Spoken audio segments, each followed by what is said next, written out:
The wind off the narrow sea howled like a child in torment, buffeting against the thick canvas walls of Daenerys Targaryen's tent. It was a keening lament that seemed to echo her own anxious heart. She stood near her makeshift table of maps and figurines, her eyes darting across the known domains of Westeros.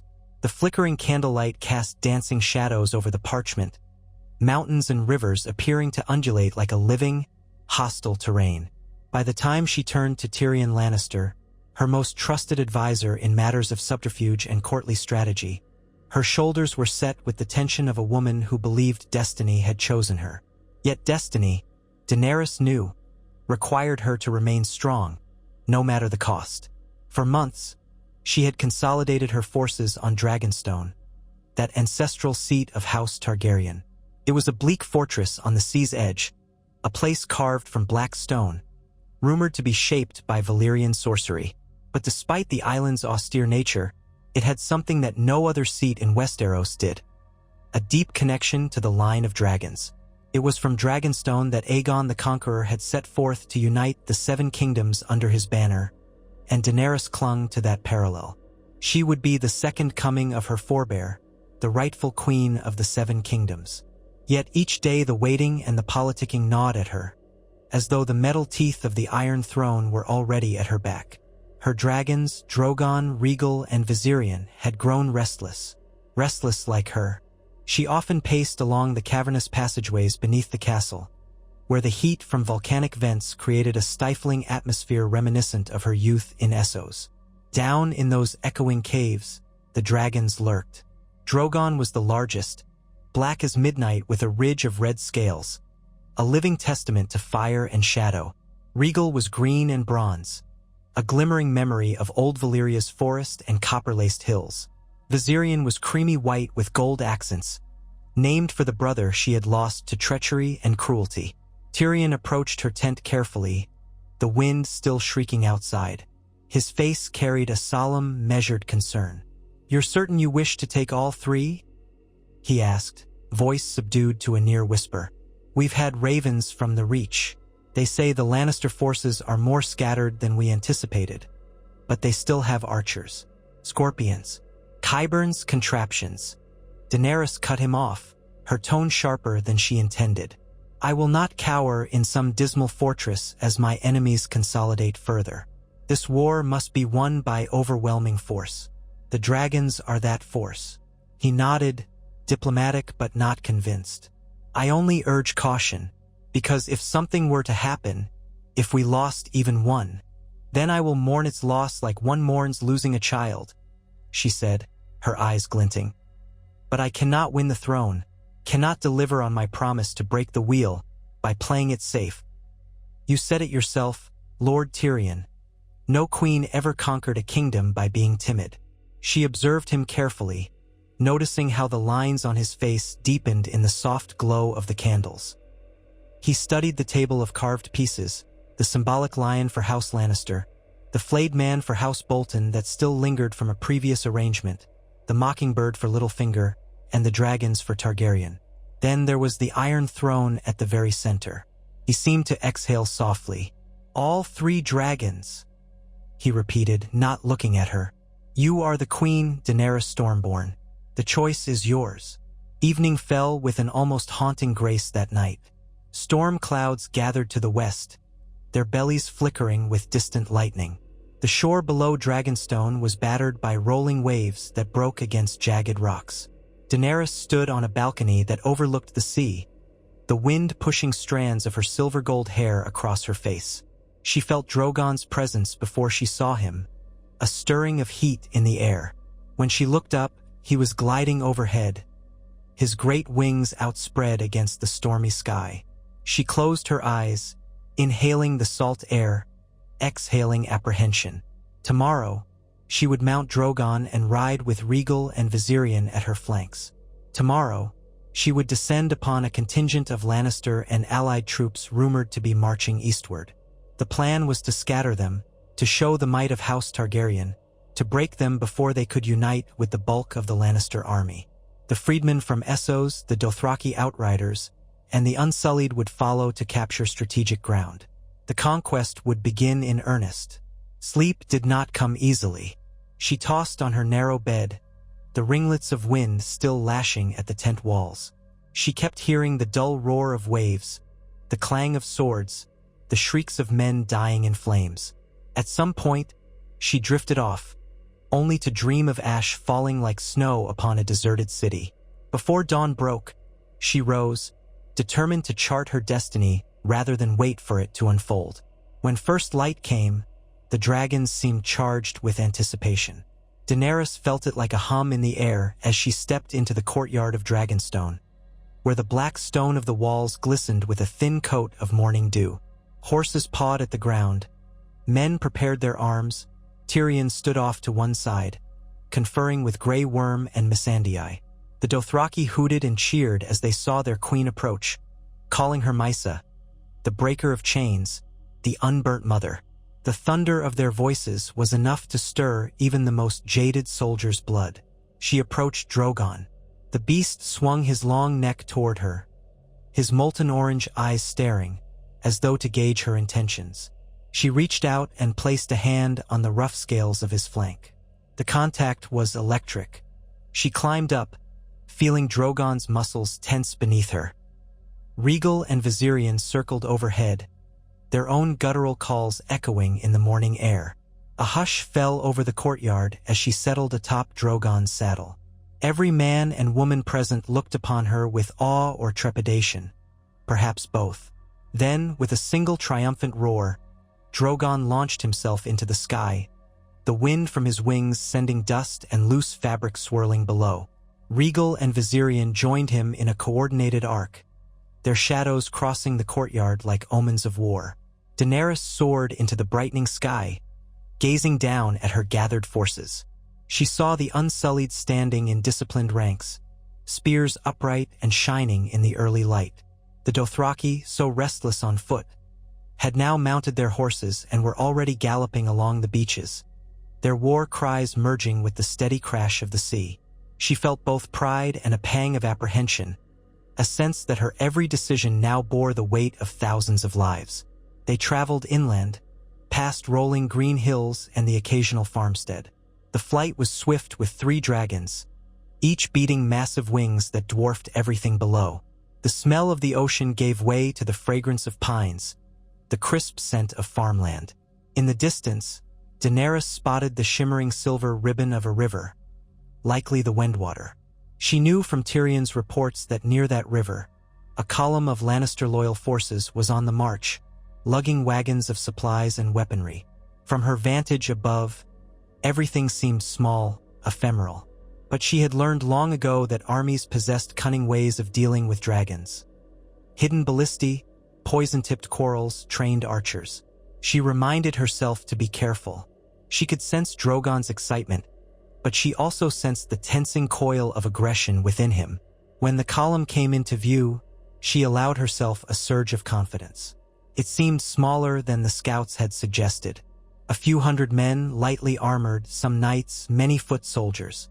She thought she saw the faint glint of wagons and possibly a scorpion or 2 for anti-dragon defense. Still, it was paltry. If she struck swiftly, the Lannisters would be thrown into chaos. The Dothraki could thunder in from the side, and the day would be won. She gave the signal. Drogon roared, plummeting toward the unsuspecting columns. Viserion and Rhaegal followed suit, each letting out piercing shrieks as they dove. The Lannisters scrambled below. She saw men point skyward, saw the hurried re-aiming of ballista-like contraptions, the raising of shields. Then, with a single guttural cry, she ordered Drogon to unleash fire. A long gout of flame cut across the grass, forging a path of inferno through the heart of the marching men. Screams filled the air, and Daenerys felt momentary revulsion. It was never easy watching men burn, but her purpose remained unyielding. Above and beside her, Rhaegal and Viserion poured dragonfire onto the rear lines of the formation, ensuring the wagons erupted into flame and forcing the men to scatter. Chaos reigned. All at once, the thunder of hooves erupted from the horizon. The Dothraki, led by the blood riders she had promoted, rushed across the meadow, braids flying, arcs brandished. Men in Lannister colors turned in desperation, only to be overrun. Though outnumbered, the Lannisters tried to form defensive lines, but the dragonfire had already broken their formation. Horses reeled, men were thrown, steel clashed against steel. Daenerys circled overhead, scanning for any sign of hidden threats. She saw one scorpion mounted on the rear wagon, likely abandoned. A handful of men tried to reload it, but Viserion swooped in. A torrent of flame melted the steel of the scorpion itself, sending its operators diving to the ground. In less than an hour, it seemed the Targaryen forces would secure a decisive victory. That was when her heart turned to ice. Drogon gave an abrupt, ear-splitting roar that was nothing like his usual cry of dominance. It was a shriek of pain. Daenerys clutched the saddle as the dragon lurched to the side, nearly dislodging her. She smelled the acrid stench of burnt flesh, but not from Drogon's mouth. No, it was coming from below his ribbed wings. She glanced backward, eyes wide, and saw an enormous barbed spear embedded in Drogon's left flank. Blood seeped from the wound, the black scales cracked around the impact site. How had the Lannisters hidden a weapon so large? In the frantic swirl of flame, death, and noise, she hadn't noticed an unassuming cluster of trees near the bank of the river. Beneath the leafy canopy, a scorpion was camouflaged by branches, manned by archers who had bided their time. Daenerys inhaled sharply as she recognized the cunning. She had been lured into a false sense of superiority. Drogon listed, trying to stay airborne. His roar of pain reverberated in Daenerys's bones. Rhaegal and Viserion soared overhead, uncertain. Daenerys spurred Drogon upward, intending to dodge another shot, but the second scorpion bolt tore across the sky in a lethal arc. By some cruel stroke of fate, it found its mark not in Drogon, but in Rhaegal's underbelly. The green dragon roared, struggling to keep altitude as the bolt lodged deep. Daenerys's heart slammed against her ribs. One dragon wounded was horrific. Two was unthinkable. She had to rally them away, retreat. If the scorpion fired again, one of them could be killed, or worse, she might be thrown from Drogon's back and tumble to her doom. She shouted for Viserion, who at first seemed uncertain.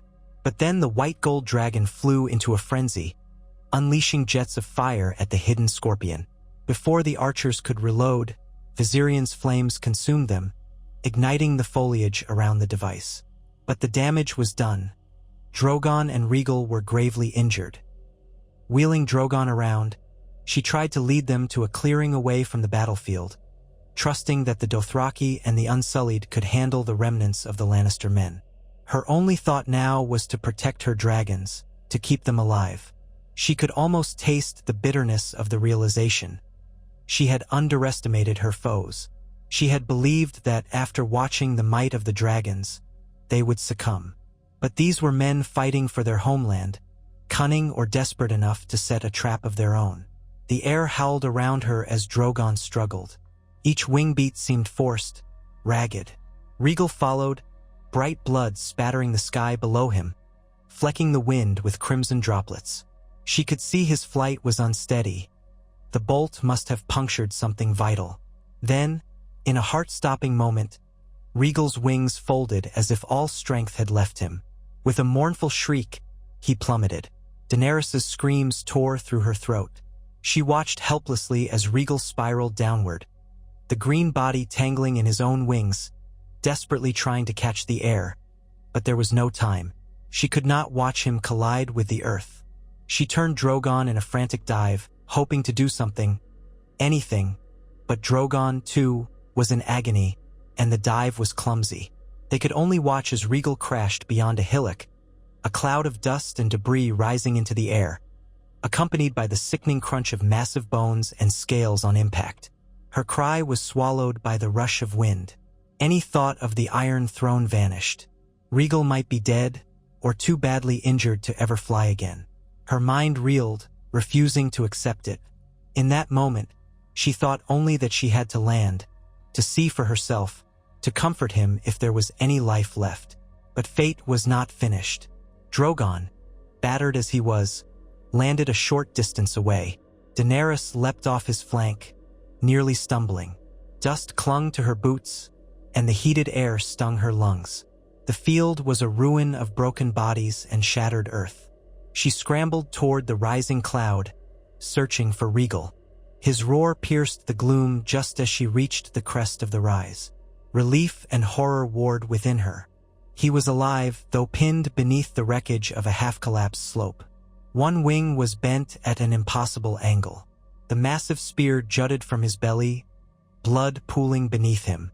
He tried to move, but each attempt sent another roar of pain echoing across the battlefield, and Daenerys trembled as it reverberated through her bones. Behind her, Drogon lay panting, tail lashing weakly.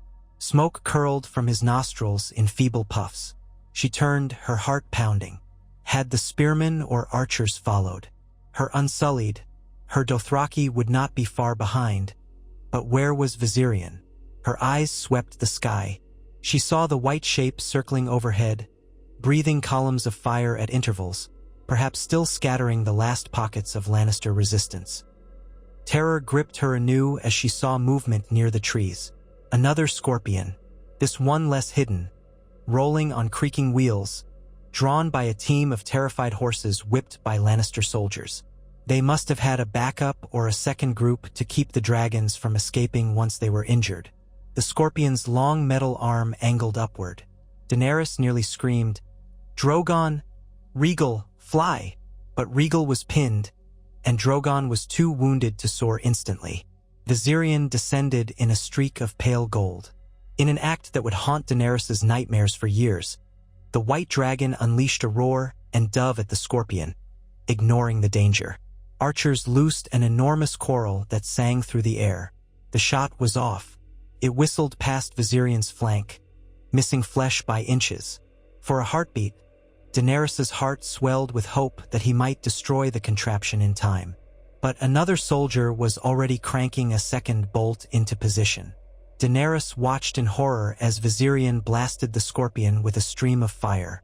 The flames engulfed the weapon, but not before the soldier pulled the lever. The second bolt flew straight and true, colliding with Viserion's shoulder, breaching scales. A howl of pain filled the sky. Still, Viserion did not falter in his assault. He battered the scorpion with his talons and tail, fracturing the metal components, scattering men with a hail of lethal force. The scorpion was destroyed, charred into twisted debris. Yet as Viserion tried to ascend, blood rained from the wound.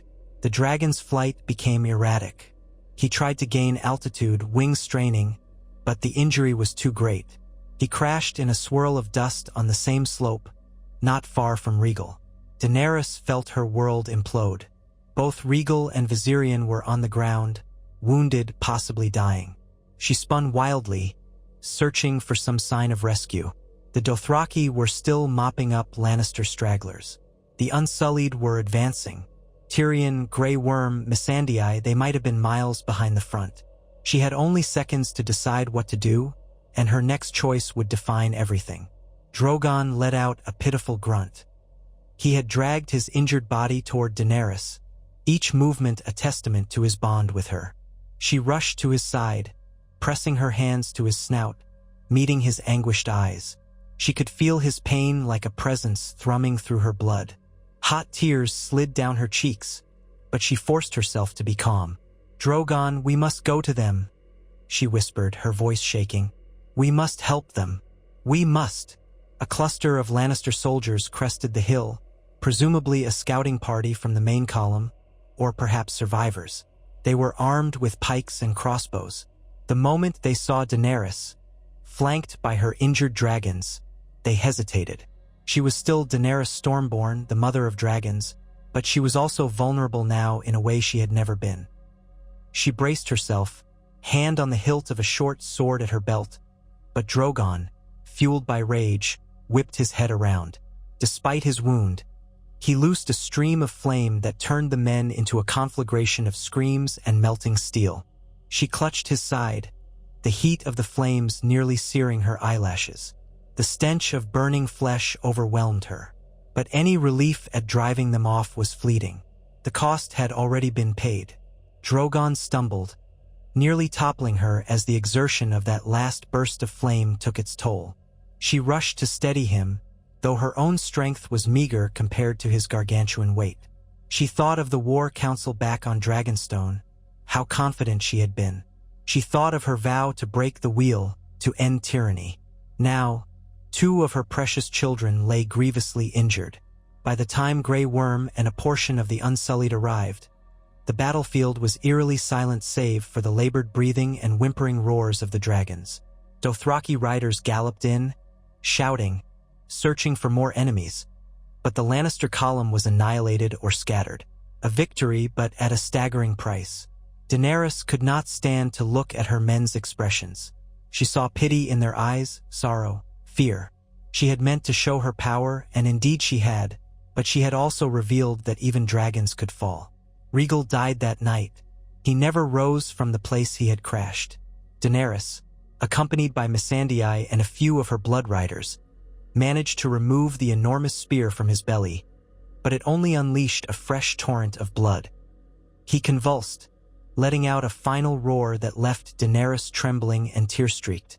She pressed her forehead against his scaled neck, feeling the warmth seep away as his breath rattled into stillness. The Dothraki circled at a respectful distance, chanting low dirges, for they understood the bond between the Khaleesi and her dragons. The Unsullied formed a perimeter, silent as ever, their faces stoic. Grey Worm knelt beside Daenerys, placing a gentle hand on her shoulder, but she barely felt it, numb with grief. She stayed there for what felt like hours, stroking Rhaegal's limp head, remembering why he hatched from the petrified egg. She had been so awestruck then, convinced it was an omen of her destiny. She had named him for her brother Rhaegar, the best of House Targaryen as far as she knew. And now he was gone, leaving behind a gaping void in her soul. Viserion lingered for another day and a half, though his injuries were terrible. The bolt had cracked several bones near his shoulder. He was unable to lift his wing, and infection set in quickly around the wound. Daenerys did everything she could, commanding her servants to bring scalding water for washing, sending riders to gather any herb or poultice rumored to have healing properties for creatures as mighty as a dragon. But time and nature were cruel. Viserion stopped eating, his bright eyes became cloudy, and his roars of pain subsided into pitiful whimpers. He died at dusk on the second day, with Drogon whining softly beside him. Daenerys held his massive jaw in her hands, tears streaking her dirt-smudged face. His final breath was faint, like a child exhaling into a cold wind. And just like that, Daenerys lost not one, but 2 of her beloved children in the span of a single day. The grief hollowed her, left her trembling in a darkness that no torch could pierce. She felt as though her heart had been split open. Her voice wavered when she finally spoke to her assembled captains. "We will carry them back. We will bury them with honor." Her words choked off into silence. In her mind, she saw the funeral pyre she had built for Khal Drogo, the pyre that had brought her dragons into the world. In some cruel symmetry, she would now have to set 2 of them to flame. She gave the order for a pyre to be built near the water's edge, so that their ashes might be claimed by the sea and the wind. The labor to move their massive bodies was gruesome, heartbreaking work. Dothraki, Unsullied, and freedmen all contributed, forging makeshift sleds and harnesses. Drogon, despite his injury, hovered near, letting out mournful calls that sent the watchers into quiet tears. The day of the burning was overcast. Thick clouds hovered, threatening rain that never fell. Smoke coiled upward in a black spiral that reached for the sky, a dreadful mirror of the fire that the 2 dragons had once possessed within themselves. Daenerys stood with Drogon at her side, one hand resting gently on his flank. Her silver-gold hair loosened and flecked with ash. She watched the flames consume the pyres. Her face was vacant, her eyes swollen from grief. Tyrion, Missandei, Grey Worm, and countless others stood behind her, silent witnesses to the dreadful spectacle. The only sound was the crackling of flames, punctuated by the occasional hiss of steam as pockets of dragon blood ignited. When the fires finally burned down, leaving only ashes and bone fragments, Daenerys remained motionless. Drogon nudged her gently, rumbling low in his throat. She reached up and ran a hand over his scales. "My sweet boy," she said, voice trembling. "You're the last now." The words hung in the smoky air, a horrifying new truth. The next days passed in a strange haze. A once triumphant invasion force had become mired in gloom. The men and women whispered. Some asked if the dragon's demise was an ill omen, that perhaps the Seven Kingdoms themselves rejected their would-be queen. Others spoke of the cunning Lannister trap, how it had revealed mortal vulnerabilities in the legendary Targaryen might. Some simply pitied Daenerys, mourning the monstrous loss she had endured. Daenerys retreated within herself. She spent hours alone, refusing to speak except when absolutely necessary. Tyrion Lannister tried to counsel her, reminding her that the war was not over, that she still had Drogon. Fierce, strong, alive. But the heartbreak had rendered her nearly catatonic. Missandei attempted gentle conversation, but the queen's eyes were distant, anchored in sorrow. Even Grey Worm, who expressed loyalty in every word and gesture, could not penetrate Daenerys's grief. Yet war would not pause for her mourning. Cersei Lannister, hearing news of the dragon's downfall, dispatched ravens across the realm, proclaiming a victory ordained by the Seven. She boasted that the foreign invaders were broken, that the rumored unstoppable dragons were mere beasts, susceptible to the righteous cause of House Lannister. More men flocked to her banner, and Daenerys found that the lords of Westeros, those who had been wavering, now hesitated to join the Targaryen side. Daenerys, heart-heavy, was forced to reckon with this new reality. With only Drogon remaining, she could not simply sweep across the land in a blaze of conquest. The Lannisters had proven their cunning in the field. All the illusions of a swift triumph were gone, reduced to ash with Rhaegal and Viserion. Each day brought new reports of Lannister recruitment, rumors of Euron Greyjoy's fleet sowing chaos along the coastline, and the shaky loyalties of lords who had once seemed likely to rebel against Cersei's rule. In a gloomy war council within Dragonstone's Great Hall, Daenerys forced herself to confront the present. The map table, carved and painted to represent the Seven Kingdoms, lay before her. Tyrion stepped forward, clearing his throat. "We must regroup, Your Grace. Our armies remain formidable, but we lack the unstoppable psychological advantage of 3 dragons." She stood by the carved edges of the table, one hand resting on the Stormlands, her eyes fixed on the Crownlands. "Do we still have the support of Dorne?" she asked quietly, her voice hoarse. "They pledged to stand against the Lannisters. Will they keep their word?" Tyrion exchanged glances with Grey Worm. Prince Martell is non-committal. He's reluctant to commit large forces without assurances of victory. Losing 2 dragons has shaken everyone's faith, even those with good reason to hate Cersei. Daenerys grimaced. "So they wait to see if I'll fail." She cast a bleak glance over the painted table. "And the North?" Grey Worm answered. "Jon Snow's successor in the North, Lady Sansa, has shown no signs of marching south. Winter has come. They have their own problems. They might not move unless we guarantee they won't face a Lannister backlash later." "The Iron Islands?" Daenerys pressed, hating the desperation in her own voice. "Yara Greyjoy swore fealty to me. She pledged to bring her fleet to harry Euron's ships and keep the seas open for our supply lines." Tyrion nodded. "Yara remains loyal, but Euron's fleet is larger and more ruthless. In a direct confrontation, Yara stands at a disadvantage. She's biding her time, trying to pick off isolated convoys.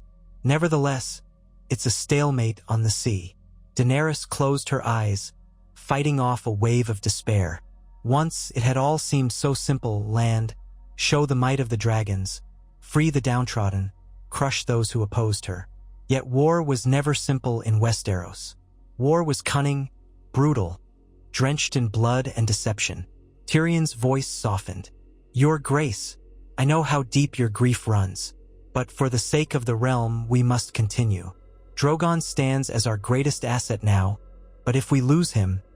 He let the words trail off. Daenerys reopened her eyes. She felt every muscle in her body tense, the flicker of anger stirring beneath her grief. We will not lose Drogon. I won't allow it. He nodded, brow furrowed. Of course not. That's why I believe we should avoid direct confrontation with scorpions for now. We must rely more heavily on our ground forces. Attack the places where Cersei's scorpions can't be easily deployed. Attrition will be our ally. Grey Worm placed a marker near the Crownlands. If we can draw her forces out of the capital, force them to fight on terrain where scorpions are hard to set up, we might rely on the Unsullied and the Dothraki advantage. Daenerys' anger flared. Am I to hide Drogon away like a caged beast? Let him starve for want of war? My enemies must see him. They must fear him. Tyrion's tone stayed gentle but firm. If you fly Drogon openly over the next major battle, you risk a repeat of what happened. If Cersei's men are cunning enough, they will hide multiple scorpions. They know now how to wound a dragon. We cannot let them do so again. There must be a strategy, a plan to neutralize those weapons first. She despised the feeling of helplessness that overcame her. Drogon was the last.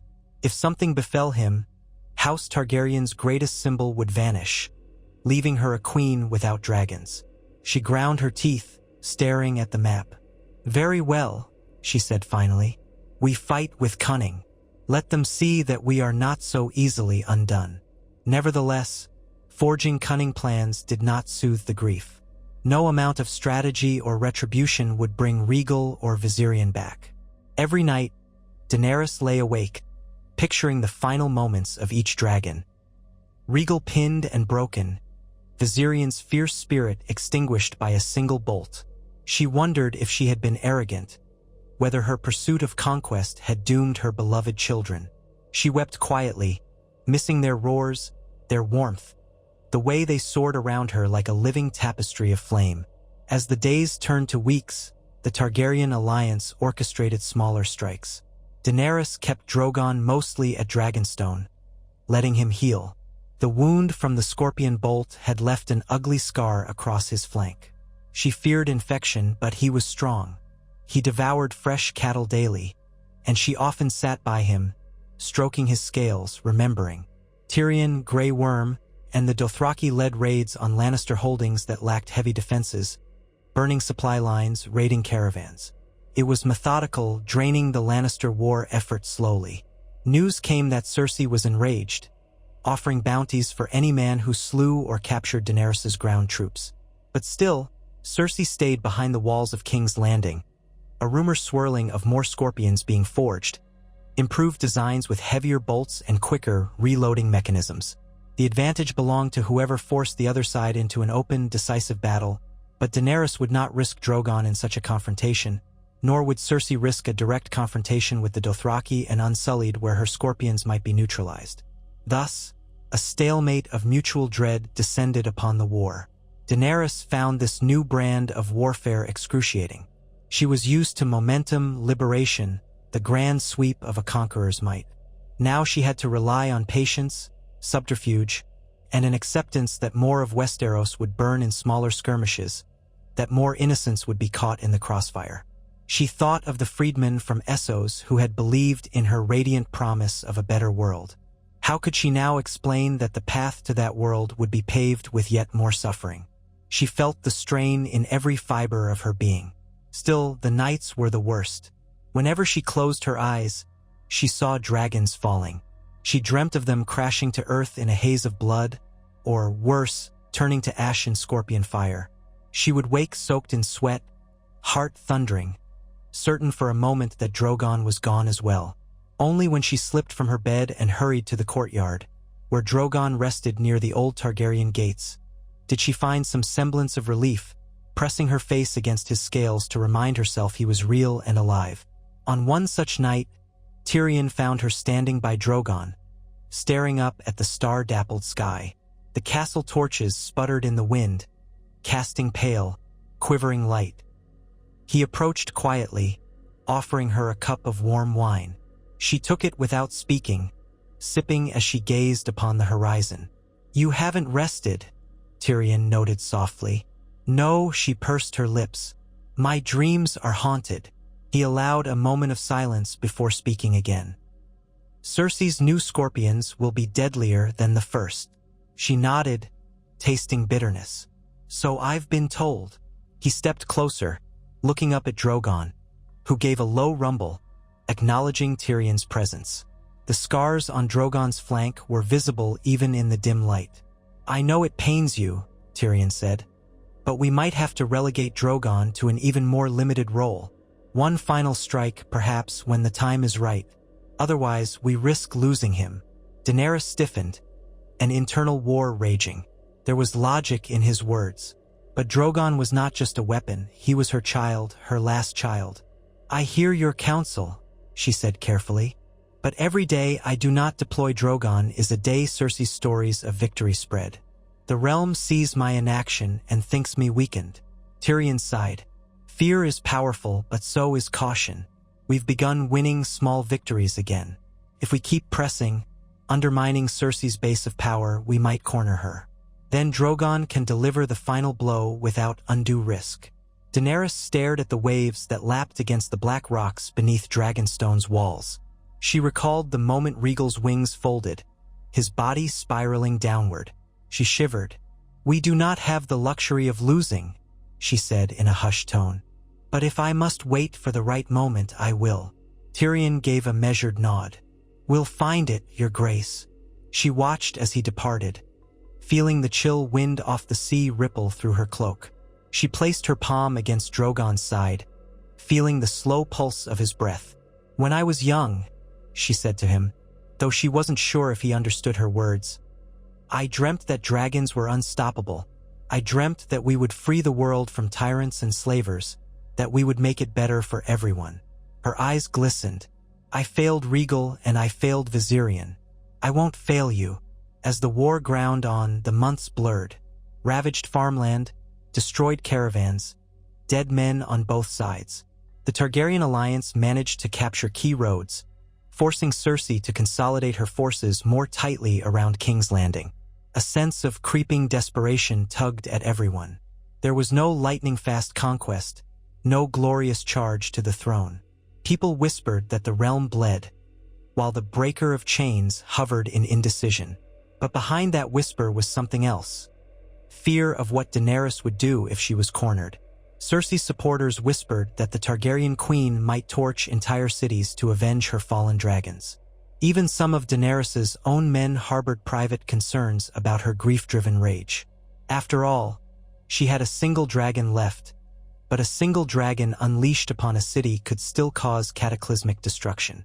In the wintry bleakness, a raven came bearing a summons from the north.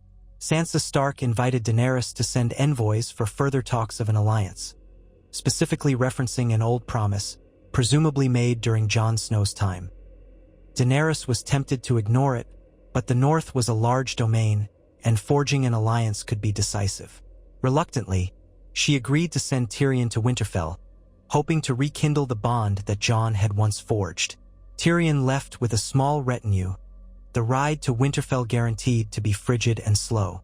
Daenerys lingered on Dragonstone, pacing the corridors, listening to the howls of the wind through the stone arches. She took daily flights on Drogon around the island, ensuring he exercised, ensuring she did not let fear confine him. Yet she never flew far from the fortress, and she always scanned the seas carefully, worried that Euron's fleet might lurk behind the horizon with scorpions mounted on their decks. One cold afternoon, as she landed Drogon on the outer ramparts, she was met by Missandei, who bore news from the front lines near the Reach.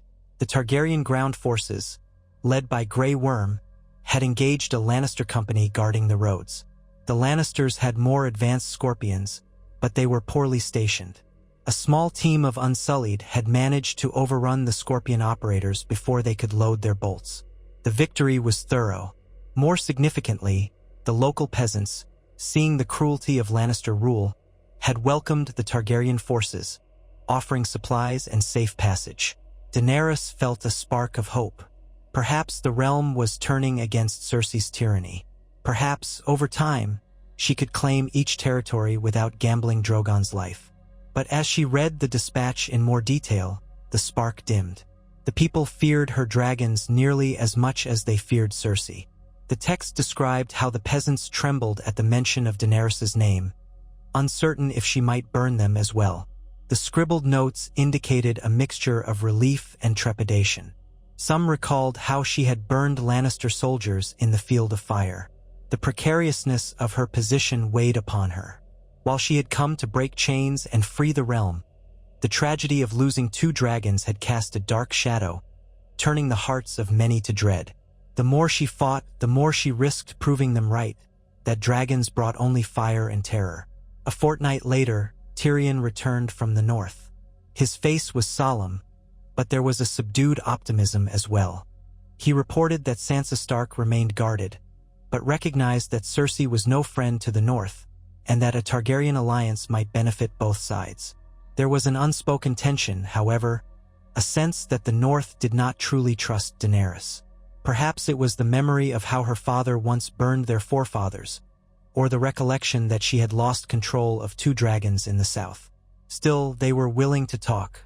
The possibility of northern reinforcements stood, if Daenerys could prove her intentions and ensure some measure of independence or mutual respect. Daenerys saw the flicker of relief in Tyrion's eyes. She could sense that he wanted to find a way through this war without immersing the realm in more bloodshed. Yet, a part of her was exhausted, grieving, and angry. The quiet voice inside her asked if Westeros was worth all this misery, if the land's people deserved the sacrifices she had made. Regal Viserion, Khal Drogo, Ser Jorah. Her mind conjured the faces and the dragons that had carried her through so many trials, only to be lost. In the war council that followed, Daenerys made a decision that shocked even herself. She agreed to hold a parley in neutral territory with Cersei's envoys to see if a negotiated surrender or settlement might be reached. An improbable notion, but one that might prevent countless deaths. Tyrion and the others were stunned, but she explained, "I will meet them and hear what they offer, if only to show the realm that I do not seek senseless bloodshed." She tried to suppress the flicker of worry that Cersei might set a trap, but she had to show restraint. The realm needed to see that she was not the Mad King's daughter reborn, that she was a ruler willing to treat with her enemies for the good of her people. Word was sent, and the place chosen was the old ruin of the Stony September, in the Riverlands. Reputably once a place of rebellion and loyalist conflict, it stood as crumbled towers and broken walls, symbolic ground for a parley. Daenerys arrived with a contingent of Unsullied, the Dothraki kept at a respectful distance, and Drogon circling overhead. She did not land him near the parley site, for fear of intimidation or ambush. She left him scanning the skies, watchful, always within a cry's distance of fire. Cersei did not come in person. Instead, she sent her hand, Qyburn, along with Ser Gregor Clegane, the hulking monstrosity known as the Mountain, and a retinue of archers and red-cloaked guards. Even from a distance, Daenerys felt a chill looking upon the Mountain's massive, inhuman figure. She stood with Tyrion and Grey Worm at her side, flanked by a small group of Unsullied with raised spears. The meeting was tense. The rubble of the Stony September crunched beneath their feet. Qyburn offered a polite bow, though his eyes glittered with cold calculation. "Your Grace," he greeted her. "Queen Cersei regrets that she could not attend in person. She has entrusted me with her terms." Daenerys studied him, her jaw set. "Speak them." Qyburn glanced around, as if noting the potential for ambush. "Her Majesty demands your unconditional surrender. You will disband your armies, turn over your dragon, and pledge fealty to the true ruler of the Seven Kingdoms, Queen Cersei of House Lannister." Tyrion scoffed openly. Truly? After all that has transpired, she expects Daenerys to kneel to her and hand over the last dragon. Qyburn's thin lips curved in a mirthless smile. She expects rationality. After all, your forces have been stymied. Your advantage is lost. The realm sees you as the harbinger of dragonfire and destruction. It is only a matter of time before your cause collapses. Why prolong the bloodshed? Daenerys felt a stab of rage. 2 of her dragons were dead. She had paid dearly for her challenge to the throne. Yet Cersei demanded even further humiliation. "I will not surrender," she said through gritted teeth. I would sooner die. Qyburn spread his hands, a gesture of feigned regret. Then we have no choice but to continue the war. His gaze flicked to Tyrion. Perhaps you remember, Lord Tyrion, how your sister deals with those who oppose her. She is not merciful, but she is just. Tyrion's face hardened. Your queen's concept of justice is twisted. She kills, maims, and tortures at whim. But so be it. Qyburn turned to Daenerys again, voice unyielding. Cersei does, however, offer amnesty to your foreign legions if they lay down their arms. The Unsullied and Dothraki, if they swear to leave Westeros, will be allowed safe passage back across the sea. Daenerys's fists clenched. You think they would abandon their queen? You do not know them at all. A thin veneer of courtesy remained on Qyburn's expression, but it was overshadowed by his cold certainty. I do not deal in illusions, Your Grace. I deal in facts and results. The fact is, your dragons were the cornerstone of your strategy, and that cornerstone is all but gone. You have only one left, no matter how dear he is to you. We have scorpions enough to bring him down as well, should you attempt a direct assault. The realm believes Cersei's cause is the stronger one. Your alliances are waning. Daenerys forced down the bitter grief that rose in her throat. I have no illusions about your queen's cruelty, but I will not bend. Not to her or any tyrant. Qyburn inclined his head almost condescendingly. Then I shall deliver your refusal, Your Grace.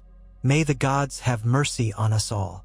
Without another word, Cersei's emissary turned and left, the mountain looming behind him like a specter of death. Daenerys's mind raced, her emotions a tangled knot of fury, sorrow, and desperation. She felt Tyrion's eyes on her, understanding that this parley had changed nothing. War would continue, harsh and unrelenting. She retreated to camp, where she brooded into the evening, ignoring even Tyrion's attempts at conversation. Grey Worm remained stoic, ready to follow her commands without question. Missandei tried to console her, but Daenerys, in her current mood, could only manage terse replies. She had come seeking some kind of path to peace, but Cersei responded with demands for her utter humiliation. At dawn, Daenerys departed Stony September on Drogon's back. The flight back to Dragonstone felt endless, and she dreaded returning to the stifling halls of the ancient fortress. Yet, in that uneasy flight, she also felt a sudden, driving resolve. She was Daenerys Stormborn, the unburnt, breaker of chains, the mother of dragons. She had been battered and wounded in ways she never thought possible, had lost 2 of her children, but she was not yet undone. The realm might doubt her, the lords might waver, but she was still a Targaryen, and a dragon was not a slave to fate. Upon returning, she called a war council immediately. The captains, the lieutenants, Tyrion, Missandei, Grey Worm, and the Dothraki khals she had bound to her cause all assembled in the torchlit chamber with the painted table. Daenerys stood at the head, her posture rigid, face grave. A hush fell over the gathering as they sensed her cold fire. She spoke, voice carrying an edge of steel. Cersei thinks we are beaten because we lost 2 dragons. She thinks that her scorpions will keep Drogon from the field. We will show her that she is wrong. She observed them all, taking in Tyrion's nervous posture, Grey Worm's loyal stance, the fierce hunger in the Dothraki's eyes. I propose a new strategy. Tyrion, you once spoke of infiltration and sabotage, ways to neutralize the scorpions. We will do so, but we will not wait for Cersei to starve in her castle. We will strike at the heart of her defenses, from land, from sea, and from the sky. We will coordinate with Yara Greyjoy, harass Euron's fleet until he is forced to scatter. We will use the Unsullied to storm the outskirts of the city, and then Drogon will descend, but only when the scorpions are compromised. Tyrion blinked as though reevaluating. That is bold, Your Grace, but it entails significant risk. Even the infiltration, the scorpions could be anywhere along the walls. We would need to destroy or disable them almost simultaneously to give Drogon safe passage. We will find a way, she said firmly. And if we fail together. But I will not hide Drogon away until the last man starves. We will end this war. We will end Cersei's tyranny. The War Council erupted in conversation. Tyrion debated tactics with Grey Worm, Missandei relayed messages that would need to be sent to Yara, and the Dothraki Khals spoke among themselves of how best to unleash their cavalry around King's Landing. Daenerys felt a familiar surge of adrenaline, a sense of purpose, a conviction she had nearly lost in her grief. In the weeks that followed, they prepared meticulously. Small infiltration teams, mostly unsullied trained in stealth, would slip into King's Landing disguised among refugees or merchants. Their task: locate the hidden caches of Qyburn scorpions and sabotage them. Dothraki outriders would create skirmishes outside the gates, drawing defenders away from certain sections of the wall. Yara Greyjoy would engage Euron's fleet in sudden raids to scatter them. At the appointed hour, Daenerys would fly Drogon over the city, striking at the Red Keep if it proved safe enough. The plan was far from foolproof, but they could not stand by while Cersei solidified her rule. As each day passed, Daenerys confronted her grief head-on, channeling it into grim determination. She spent hours with Drogon, forging an even deeper bond, determined that they would both survive what was to come. When the final day of mobilization arrived, she stood on Dragonstone's shores, where Rhaegal and Viserion's ashes had been consigned to the deep. She said a final farewell in her thoughts, tears shining in her eyes but not falling. In that silent moment, she felt the old, familiar sense of destiny stirring in her blood. If she failed, her entire cause would dissolve. But if she succeeded, she would avenge Rhaegal and Viserion and break the final chain binding Westeros to tyranny. She listened to the waves and whispered, "I have not forgotten who I am. I am the blood of the dragon." The next dawn saw sails unfurling. The Targaryen fleet, though smaller than Euron's, left Dragonstone's harbor, escorted by swift raiding ships pledged by Yara Greyjoy. On the roads, the Unsullied marched with an air of solemn resolve, while the Dothraki whooped in anticipation. Daenerys herself flew above it all, Drogon's mighty wings beating against the pale sky. She looked down at her assembled forces and felt a spark of pride. She had lost much, but she still led men and women who believed in her. She would not fail them. As King's Landing loomed on the horizon, Daenerys thought of the monstrous cost of war. She tried to steel her heart, to remember the atrocities committed by Cersei, to recall the plight of the downtrodden. Above all, she remembered the cruelty that had claimed 2 of her children, the illusions of invincibility shattered by cunning scorpion bolts. She vowed, as Drogon roared his challenge at the city in the distance, that she would not let this final chance slip away. She was Daenerys Targaryen. She had come to claim her throne, or die trying, even with only one dragon at her side.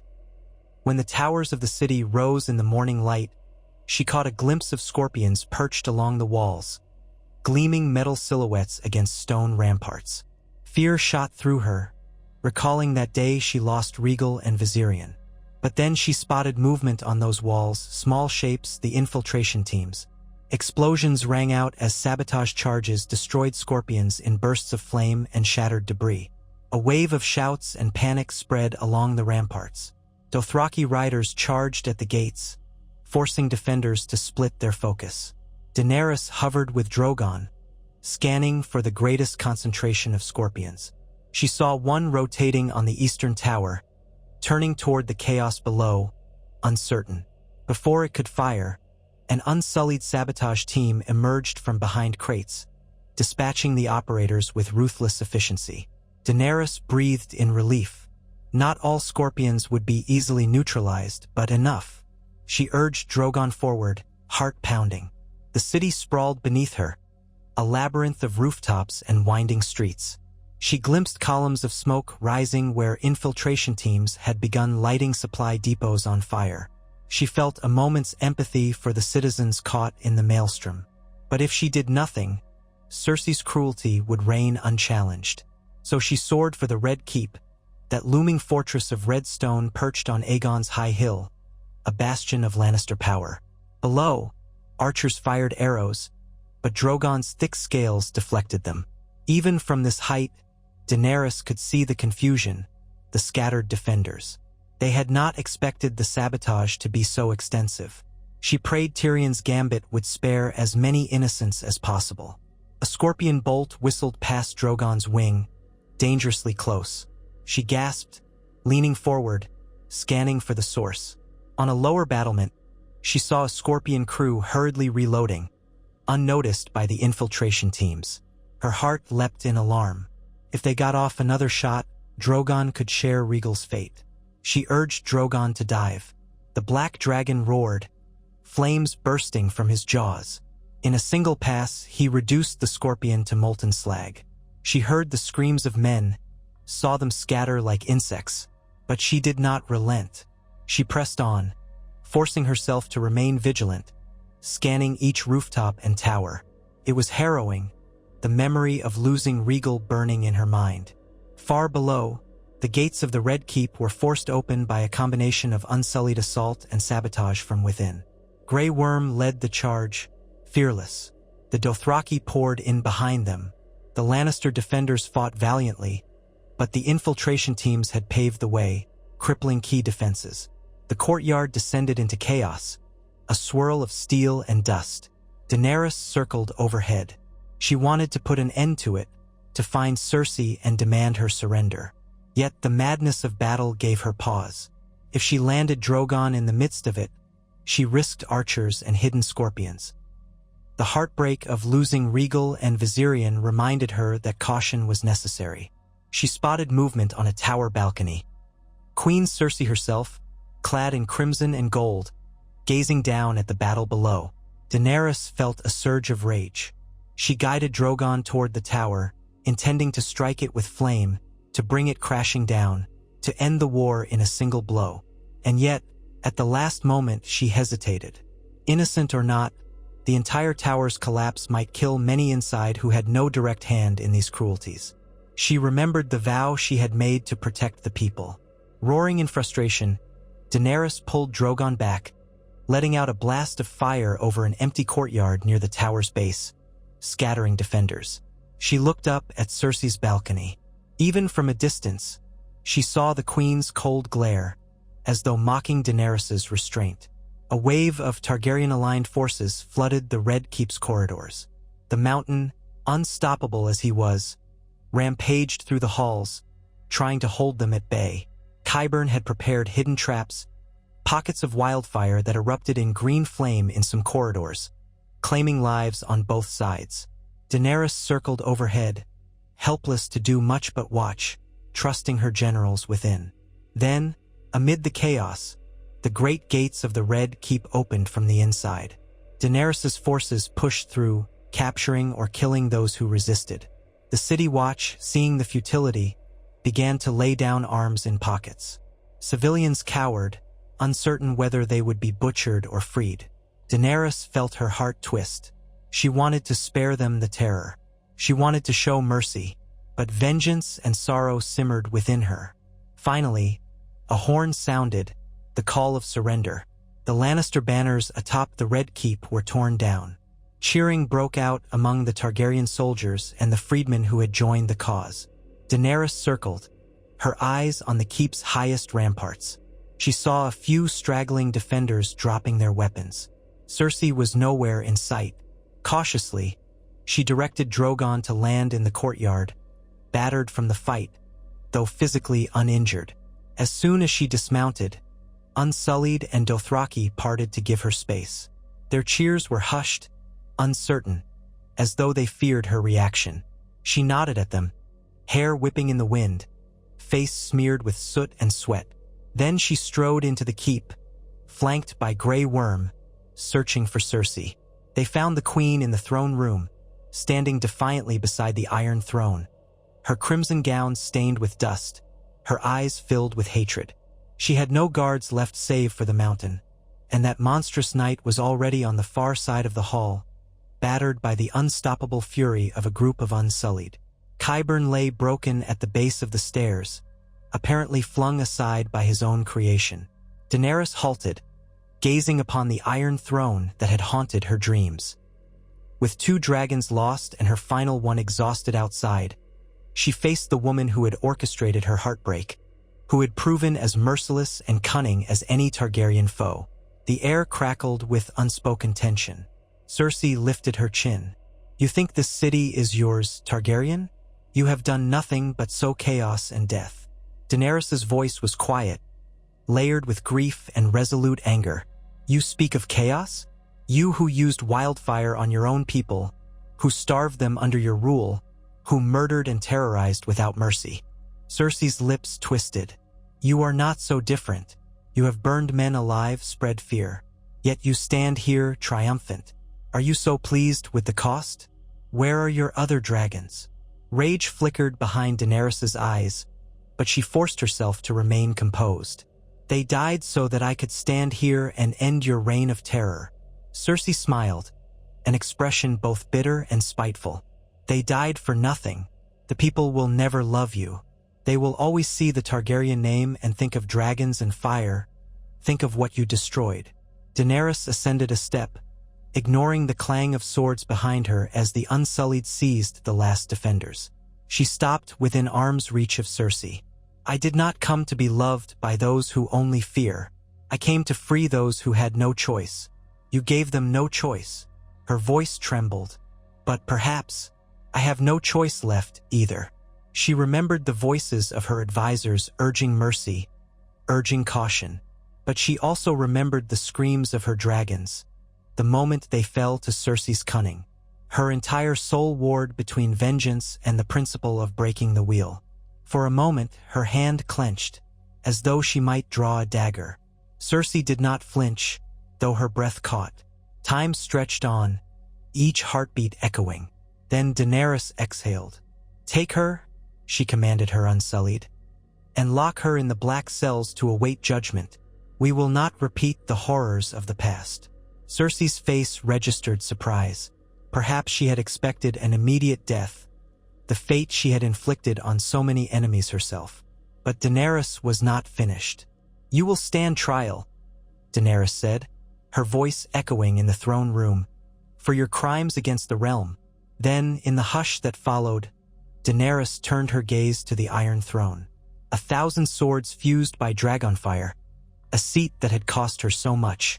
She approached it, her footsteps echoing, each step a memory of grief and hope. She reached out a hand, her fingertips grazing the cold steel. For years, she had dreamed of this moment.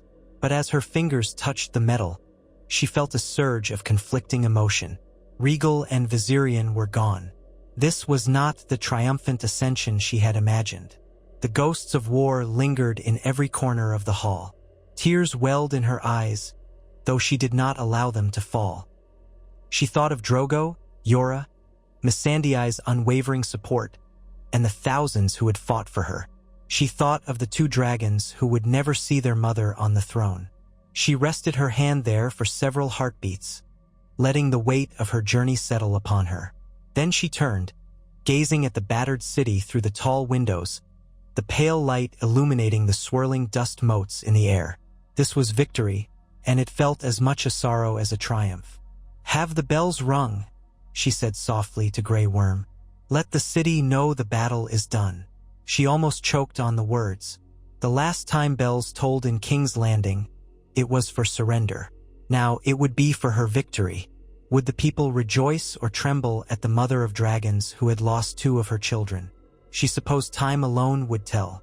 As the bells began their slow, resonant toll across the city, Daenerys closed her eyes. The memory of Rhaegal's final, agonized roar and Viserion's last breath washed over her like a tide. She had won the throne, but the price had been dear. She was left with a single dragon, Drogon, and a realm scarred by war. She descended the steps from the throne, passing Tyrion, who stood with a mixture of relief and sorrow. She took a steadying breath. "We have much work ahead," she said, voice nearly a whisper. "We must rebuild what has been destroyed, and we must ensure the next child of House Targaryen never knows the loss of 2 dragons in a single day." No one spoke, but their eyes were on her, some shining with tears. The bells continued to ring, echoing through corridors lined with broken windows, blood-stained floors, and smoldering debris. In that solemn peal, Daenerys Targaryen heard the lament for all that had been lost and the uncertain promise of what might be gained. She led them out into the courtyard, where Drogon awaited, black wings half-furled.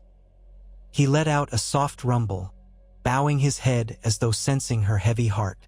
She ran her hand along his scarred flank, pressing her forehead to his scaled side.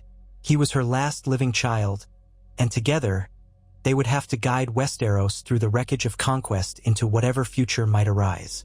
To those gathered, she said only, "This is not the end. It is a beginning." Then she mounted Drogon, the dust swirling at her feet. As the bells tolled like a dirge, he spread his wings, lifting them both into the sky above the battered city. From that vantage, King's Landing looked small, the drifting columns of smoke and scattered flames reminiscent of that day she had first arrived with 3 dragons at her command. She could almost see the shades of Regal and Viserion in the clouds, could almost hear their roars echoing across time. Pain lanced her heart, but she forced herself to breathe in the cold air. She was queen now, with or without the love of those she ruled, with or without the blessings of an easy destiny. A conqueror with only 1 dragon remaining, and a realm in desperate need of healing. Swallowing the knot of grief in her throat, Daenerys looked down at Drogon's dark scales, feeling the powerful rhythm of his wings. The bells were fading into the distance. The future beckoned, a future she would have to shape, to redeem from the carnage. She did not know if she could mend the scars of war, or if the realm would accept her. But she had survived, and so had Drogon. That would have to be enough for now. And so she flew onward, carrying the memory of her lost dragons like silent guardians of her soul, forging ahead into the uncertain days that would define the new reign of Daenerys Targaryen. She had lost 2 dragons at once, but she was not broken.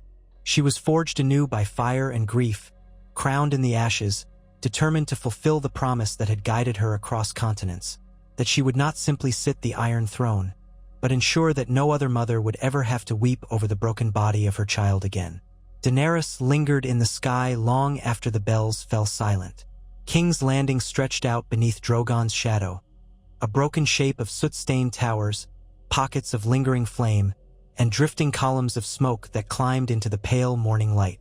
She could still hear distant clashes of steel, though they were fading now, replaced by the groans of the wounded, the wails of frightened children, and the echoing ring of bells that proclaimed the city taken. Somewhere below, her armies pressed deeper into the twisting streets, securing each district. Over the crack and hiss of dying fires, she picked out the tramp of thousands of boots on stone and the barked orders of the unsullied captains. Soot clung to Drogon's black scales, especially where the old wound had left its puckered scar. His labored breathing suggested the exertions of the battle, yet he remained vigilant, orange eyes scanning the rooftops as if anticipating a lurking scorpion. Even after their success in disabling most of the enemy weapons, Daenerys could not banish the memory of how quickly Regal and Viserion had perished when faced with those monstrous bolts. Her heart clenched. The city below was hers. Her foes were defeated, but the cost was burned into her soul. At last, she guided Drogon to descend. They landed just inside the ruined gate that opened onto the Red Keep's main courtyard, where great chunks of masonry lay scattered from a ballista shot that had struck the high walls in the final hours of fighting. Unsullied phalanxes parted to make space, their spears angled in disciplined lines. Dothraki blood riders, hair wind-whipped and braided with bells, let out exultant cries at the sight of their living dragon queen.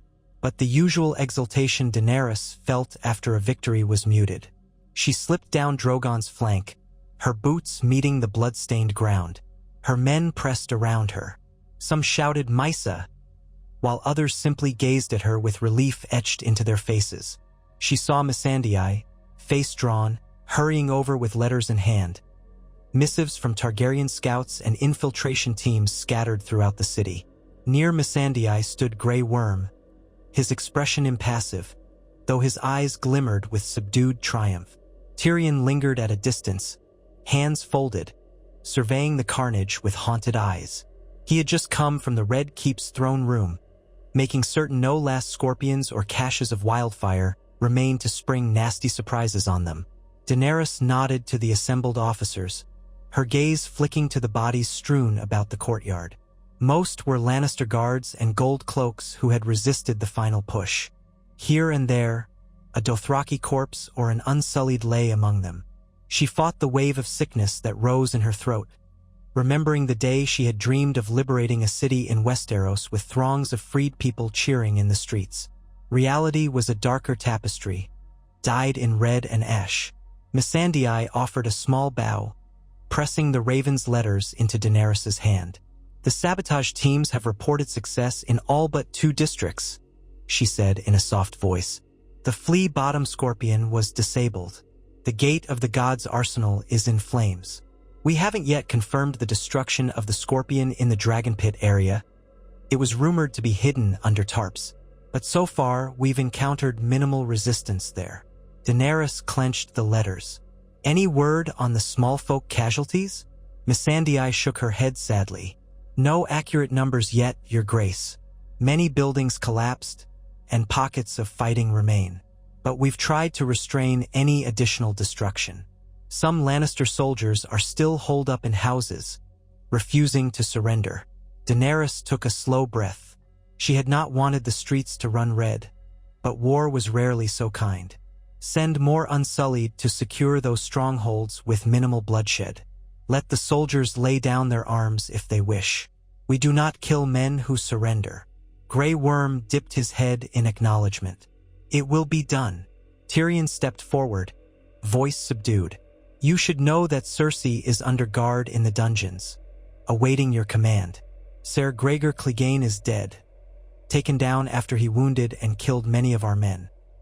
Qyburn's body was found at the foot of the throne dais, his skull crushed on the marble. Cersei, it seems, saw all her protectors fall." Daenerys' lips parted, but no triumphant words emerged. She recalled confronting Cersei in the throne room, the raw hatred in the deposed queen's face. Daenerys had stood mere feet from her, knife close to finishing what the war had begun, yet she had chosen imprisonment over summary execution. The city had seen enough flames. Perhaps justice would prove a more potent example of her new rule than more blood spilled on the marble. At length, Daenerys tore her gaze from Tyrion. "Very well," she said in a low voice. "We'll gather the lords who remain loyal to us, if any, and hold a trial. The realm must see that Cersei is judged for her crimes, not merely destroyed by my whim." She sensed, more than saw, the relief in Tyrion. He had always feared the Targaryen capacity for vengeance, especially in the midst of heartbreak. "I'll arrange it, Your Grace," he said quietly. "But many lords fled the city once the sabotage began, and we have yet to confirm if certain sworn houses remain. It may be a smaller tribunal than we hoped." Daenerys nodded, turning to Drogon. The dragon let out a rasping rumble, as if exhausted, lowering his head to her. She pressed her forehead against his scales. Then, aloud, she said, "We'll not linger in warlike posture. I want to restore order. Provide food. Let us see to the city's wounded. Command our healers to assist. And have the Dothraki remain at the outskirts so the small folk are not further terrified." Grey Worm gestured for a group of Unsullied to disperse throughout the courtyard, giving her space. Dothraki riders trotted away, scanning for signs of ambush. In the hush that followed, Daenerys realized she was trembling. Victory's aftermath always brought a surge of fatigue and sorrow. Missandei's gentle hand touched her shoulder. "Are you well, Your Grace?" she asked softly. Daenerys closed her eyes, remembering Rhaegal and Viserion tumbling from the sky. "I will be," she answered, though she did not feel it. "But not yet." She raised her head. "Let's begin. There is much to do." She followed Tyrion into the Red Keep. The once grand corridors bore black scorch marks from where pockets of wildfire had erupted in Qyburn's last sabotage. Tapestries lay shredded by swords and arrows. The regal columns that lined the main hall were chipped and stained with grime. Here and there, bodies in Lannister crimson were sprawled, eyes vacant. Unsullied guards stood at intervals, silent and watchful. As they ascended the steps toward the royal apartments, Tyrion explained the overall situation. Most of the city watch, those who survived, has bent the knee. They've been disarmed and detained. We'll need a new city watch. Also, there's the question of coin. The Lannister treasury was already rumored to be bare. Rebuilding King's Landing will cost a fortune. Daenerys felt the weight of it all pressing down on her. She had never yearned to be a steward of debts and filthy old corridors. Yet to rule meant to govern these very details. "We'll send word to the lords of the Reach, the Stormlands, and Dorne," she said. "We need them to contribute to relief efforts if they would see this realm whole again." Tyrion sighed. "They might be reluctant. So many have waited on the sidelines, suspicious of your intentions. The news of your losses," he hesitated. "It complicated matters, but your capture of the city might swing the wind in our favor. They will wait to see if you truly are a different ruler than Cersei." "Then we must show them," Daenerys replied, pressing her lips into a determined line. "I'll not be known as the queen who dethroned a tyrant only to become one." They paused at a wide corridor that branched off. Daenerys recognized it led to the king's chambers, the ones that once housed her father. The memory sent a strange chill through her. The Mad King had prowled these very halls, ordering pyromancers to stash wildfire beneath the city. Now, a Targaryen queen walked the same path, determined not to repeat the old madness. In the scuffed reflection of a shattered mirror along the wall, Daenerys saw how the recent battles had changed her. Soot and ash streaked her face. Her silver-gold hair was wind-tangled. Lines of exhaustion shadowed her eyes. She felt older, heavier. They turned down another corridor, deeper into the keep. The sound of iron doors slamming echoed from below. Tyrion led her to a stone staircase that spiraled down, each step lit by guttering torches. At the foot of the stair, two Unsullied stood guard by a massive door reinforced with iron studs. Beyond lay the dungeons, once housing the Red Keep's most infamous prisoners. The guards opened the door. Daenerys stepped into a low-ceilinged hallway of damp stones. The air reeked of mildew and stale fear. Rows of cells lined the passage, each with thick iron bars. Torchlight flickered across the wet floor, revealing shapes huddled behind the bars. Some were Lannister officers, others higher-born prisoners of war, each wearing an expression of defeat. The Unsullied here outnumbered them, ensuring no chance of breakout. Cersei's cell was at the very end, flanked by 4 Unsullied with spears at the ready. At a nod from Tyrion, the soldiers stepped aside. Within the cell, the once mighty queen of the 7 kingdoms sat against a damp wall in a torn crimson gown. Her golden hair, once carefully coiffed, hung limp around a face smeared with dust. When she raised her gaze, Daenerys saw a flicker of the old cunning, but it was buried beneath layers of hatred and disbelief. Daenerys stood at the iron bars, Tyrion slightly behind her. For a moment, no one spoke. The corridor's torches guttered, painting shadows across Cersei's face. At last, Daenerys said, "Have you anything to say in your defense?" Cersei's lips twisted into a bitter smile. "Am I to be granted a trial so soon, Dragon Queen? How noble, how unusual for a Targaryen." Daenerys kept her voice steady. "I will not stoop to your level. You stand accused of crimes against the realm, murder, torture, unleashing wildfire in the city, and continuing a war that cost countless lives. You will answer for them before a tribunal of lords. We will not kill you in the dark, like a nameless criminal." Cersei's smile tightened. "And your men? Did they kill my men in the dark? Or did they burn them alive for all to see?"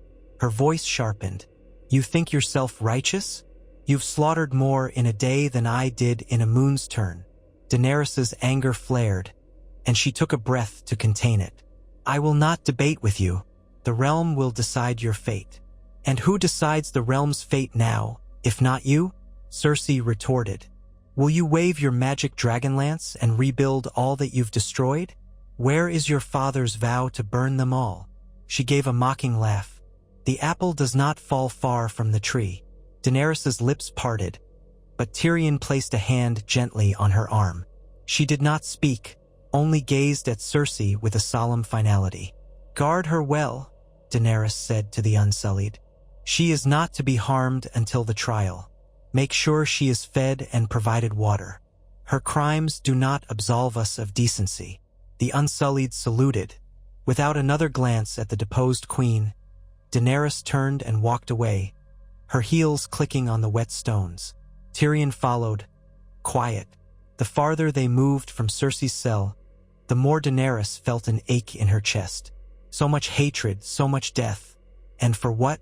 A battered throne in a broken city. They emerged onto a courtyard that overlooked Blackwater Bay. The day's light had grown faint, tinted with the pink and orange of evening. Daenerys inhaled the salt air. In the distance, wrecked ships burned at anchor, remnants of Euron's fleet, scattered by Yara Greyjoy's surprise assault. Other sails, some bearing the Kraken sigil, cut across the water like daggers in the dying light.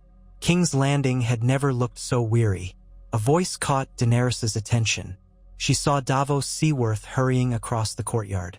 The old smuggler had arrived the previous day, having made uneasy alliances with parts of the Stormlands. He stopped before her, breathing heavily from the climb. "Your Grace," he said, inclining his head, "heard you'd arrived. I wanted to pay respects and bring what news I have." Daenerys offered a faint smile. She had come to trust Davos for his honesty and his knack for survival in times of chaos. "What news is that?" Davos rubbed at his grizzled beard. "Word's already spreading to the Stormlands that the city has fallen. Some minor houses, like House Morgan and House Errol, are open to meeting your demands, but they're frightened of your Dothraki and Unsullied. They fear the fate of King's Landing might befall them." Tyrion muttered, "They see only the dragon's flame, not the queen's intentions." "Just so," Davos agreed. "But if you show leniency and start rebuilding, they might come around. Folks outside these walls don't yet know the whole story. Only that dragon soared in, fire erupted, and the Lannisters are undone. They need to see there's a real queen at the helm, not a second coming of your father." Daenerys nodded, her throat tight. "We'll do what we must. Send them our invitation. Let them come and see the city for themselves. See that I wish to mend what is broken, not so further ruin." Davos bowed. "Aye, your grace. I'll do what I can." As Davos departed, Daenerys gazed out at Blackwater Bay. The sorrow that had been simmering in her chest since Rhaegal and Viserion's deaths rose up again. The city was hers, but it felt hollow. She shut her eyes, listening to the waves. She remembered the first time she had arrived at Dragonstone, so full of hope and momentum, with 3 dragons circling overhead. Now only one remained. She glanced at Tyrion. "See to the immediate tasks, food distribution, a new city watch. Also, see if we can send ravens to Winterfell. We should let Lady Sansa know that King's Landing has fallen, and that the war with Cersei is over. Perhaps she will send us an envoy." Tyrion inclined his head. "As you command, your grace." She left him to his duties, ascending the external staircase toward the queen's chambers that once belonged to Cersei. The space was charred in places but largely intact.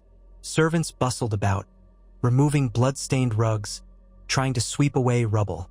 A large, cracked mirror reflected Daenerys' silhouette as she entered. Inside, she found Missandei awaiting her, along with a few of the queen's personal attendants who had survived the chaos. The attendants bowed, murmuring "Your Grace," and waited on her word. Daenerys dismissed them for the night, wanting a moment's peace with Missandei. The chamber felt cold, as though all the warmth had been leached out by the recent violence. Daenerys ran her fingertips over the ornate wood of the writing desk, where sealed letters once bearing Cersei's signature had been left in neat stacks. The fireplace, half collapsed, was empty of flames. A chill wind blew through a cracked window. Missandei approached softly. "Would you like a fire? The nights grow colder, even here." Daenerys tried to speak, but a lump lodged in her throat. Only after a moment did she manage. "Yes, please, a small one." She stepped aside as Missandei knelt to arrange kindling. Daenerys sank into a nearby chair, her limbs heavy. The journey from Dragonstone, the siege, the sabotage, the final victory, it had consumed her reserves of strength. Yet her mind swam with tasks undone. She stared at a tapestry that depicted a lion hunting a stag, likely commissioned under House Lannister's rule. Its colors were tarnished, threads loosened by smoke damage. She thought of Rhaegal the moment his wings gave out, the piercing shriek. Then Viserion's last stand, clawing apart a scorpion even as it dealt him a mortal blow. Her eyes burned. There had been no time, no space for her grief during the final push on the city. Now it returned in a flood. Missandei set the kindling ablaze with a scrap of flint and steel. A small flame danced, casting flickering shadows over the cracked walls. She rose, approaching Daenerys with gentle concern. "Your Grace," she said softly, "you have done what you set out to do. The city is taken, Cersei is deposed. The rest, we will handle together." Daenerys exhaled unsteadily. "I remember the day I hatched my dragons," she whispered, voice tight. "It seemed like a miracle. That night, after the pyre, they were so small, clinging to me for warmth. Everything felt possible. I told myself that as long as they lived, I could free the world from its chains. Now 2 of them are gone, and Her voice caught. She looked at Missandei with eyes full of pain. "I don't know if I'm strong enough alone." Missandei crouched beside her, placing a warm hand on her arm. "You are not alone, Daenerys," she said, dropping formal titles for this moment of intimacy. "Drogon still flies. The Unsullied follow you. The Dothraki revere you as the Khaleesi of Khaleesi's. We freedmen of Essos believe in you, and I stand by you always." Daenerys felt tears well, but she did not let them fall. She nodded, curling her fingers over Missandei's hand. "Thank you," she whispered. "I fear for Drogon. I fear what the realm will think, now that they know a dragon can be killed with cunning weapons. They might see no difference between me and Cersei." Missandei's dark eyes shone. "Then show them the difference. Show them mercy, compassion, justice. Not all will believe, but enough will. Word will spread that you are not a tyrant, that you do not delight in cruelty. Let your actions speak." Daenerys's gaze slid to the small fire. "We must do better than Cersei, even if it costs me everything." She swallowed. "Summo, and the city's elders, the people who keep the water supply running, the trade, we'll have them speak about the city's needs. We must see to it that there is bread, not just steel." Missandei nodded, a gentle smile rising. "Yes, Your Grace. I'll make arrangements for tomorrow." Daenerys stared into the fire for a long moment, her mind drifting to the pyre she had built for Khal Drogo all those years ago, the same flames that had birthed her dragons. Those same flames that now, in a sense, had claimed 2 of them. The future pressed upon her like a burden. She let Missandei help her out of her battle-stained cloak and boots. Then she slipped onto the large bed, Cersei's bed, ironically enough, and let the exhaustion overtake her. She drifted between waking and dream, haunted by images of green dragons spiraling out of the sky, white dragons bleeding in the dust, the clang of scorpion bolts whistling past. She thrashed, half expecting to hear the shriek of a dying child. But at last, fatigue claimed her fully, and darkness enveloped her mind. Dawn light woke her. She bolted upright, heart hammering, uncertain where she was. The golden glow revealed the broken fireplace, the tarnished tapestry. The smell of smoke lingered. She released a shaky breath, recalling that she was in the Red Keep, that King's Landing had fallen, and her dragons, 2 were lost forever. She rose, discovering a basin of clean water on a side table. Missandei must have left it. Daenerys splashed water on her face, trying to wash away the residue of nightmares. She let a servant help with her hair, braiding it in the Dothraki style of Conquest, though she still felt the pang that came with each new braid. She had once joked about how each victory was a braid, but now each victory felt overshadowed by heartbreak. An hour later, she made her way to the throne room, escorted by a pair of Unsullied and Tyrion. The high doors were scorched, and the marble floor still bore the marks of the scuffle where Ser Gregor Clegane had finally been overwhelmed. She spotted ugly green stains from minor wildfire blasts. In the half-ruined gallery above, a handful of bystanders, A few city dignitaries, some lords who had not fled, envoys from Essos, observed nervously. Daenerys ascended the dais. The iron throne loomed behind her, twisted metal fused long ago by dragon flame. She glanced at it, remembering how cold it had felt beneath her fingertips. Then she faced the crowd. Grey Worm stood at the base of the dais, Missandei just behind him.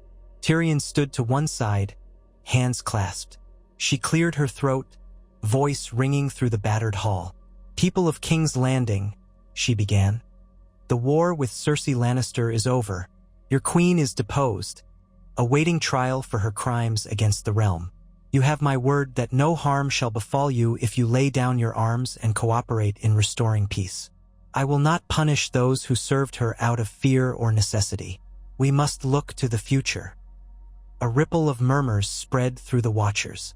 Some gazed at her with hope, others with guarded skepticism. She saw the face of an older man in plain robes, likely a town official from Flea Bottom, carved with lines of worry. A younger woman with a basket of bandages clutched them tightly, uncertain whether to cheer or kneel. Daenerys pressed on. "I came to Westeros to break the wheel of tyranny, not to break the backs of its people. We will distribute food from the royal granaries to all who need it. We will muster labor to rebuild the streets and walls that have been damaged. My men are instructed to protect you, not to violate your homes. Any soldier found looting or harming innocents will face my justice." Her words hung in the air. She could see the flicker in some eyes, a mixture of relief and disbelief. Tyrion stepped forward, clearing his throat. "Until such time as the new city watch is formed, the Unsullied shall maintain order with a strict code of conduct." He swept his gaze around the crowd, perhaps recalling the horrors he had witnessed under Cersei's hand.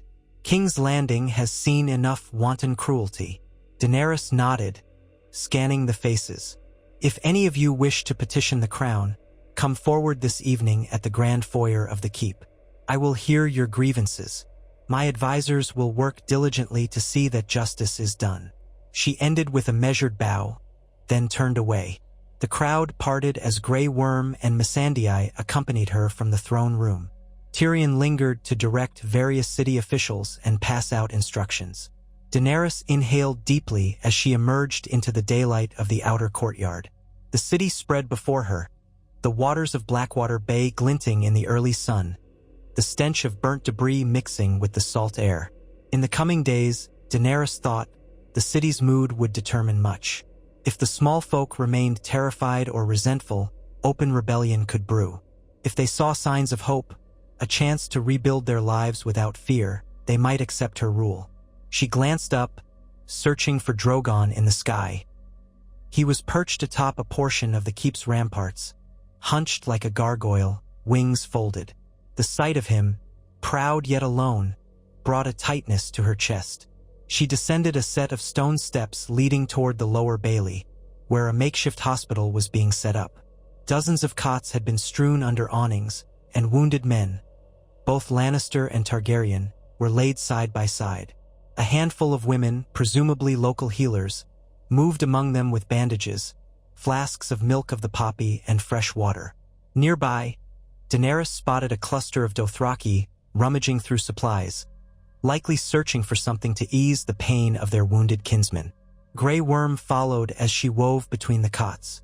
Soldiers propped themselves up, eyes widening at the sight of the new queen. Some reached out, murmuring half-coherent pleas or blessings. Daenerys paused to kneel beside a Lannister man with a ragged bandage around his shoulder. He stared at her with fear flickering in his feverish gaze. She gently placed a hand on his brow, feeling the heat of infection. Then she turned to a nurse. "Help him. If we need more bandages or potions, we'll find them. No one is to be refused care." The nurse nodded respectfully, clearly surprised at Daenerys' attention. "Yes, Your Grace," she said, hurrying to fetch fresh linens. Daenerys glanced over her shoulder at Grey Worm. He observed in stony silence.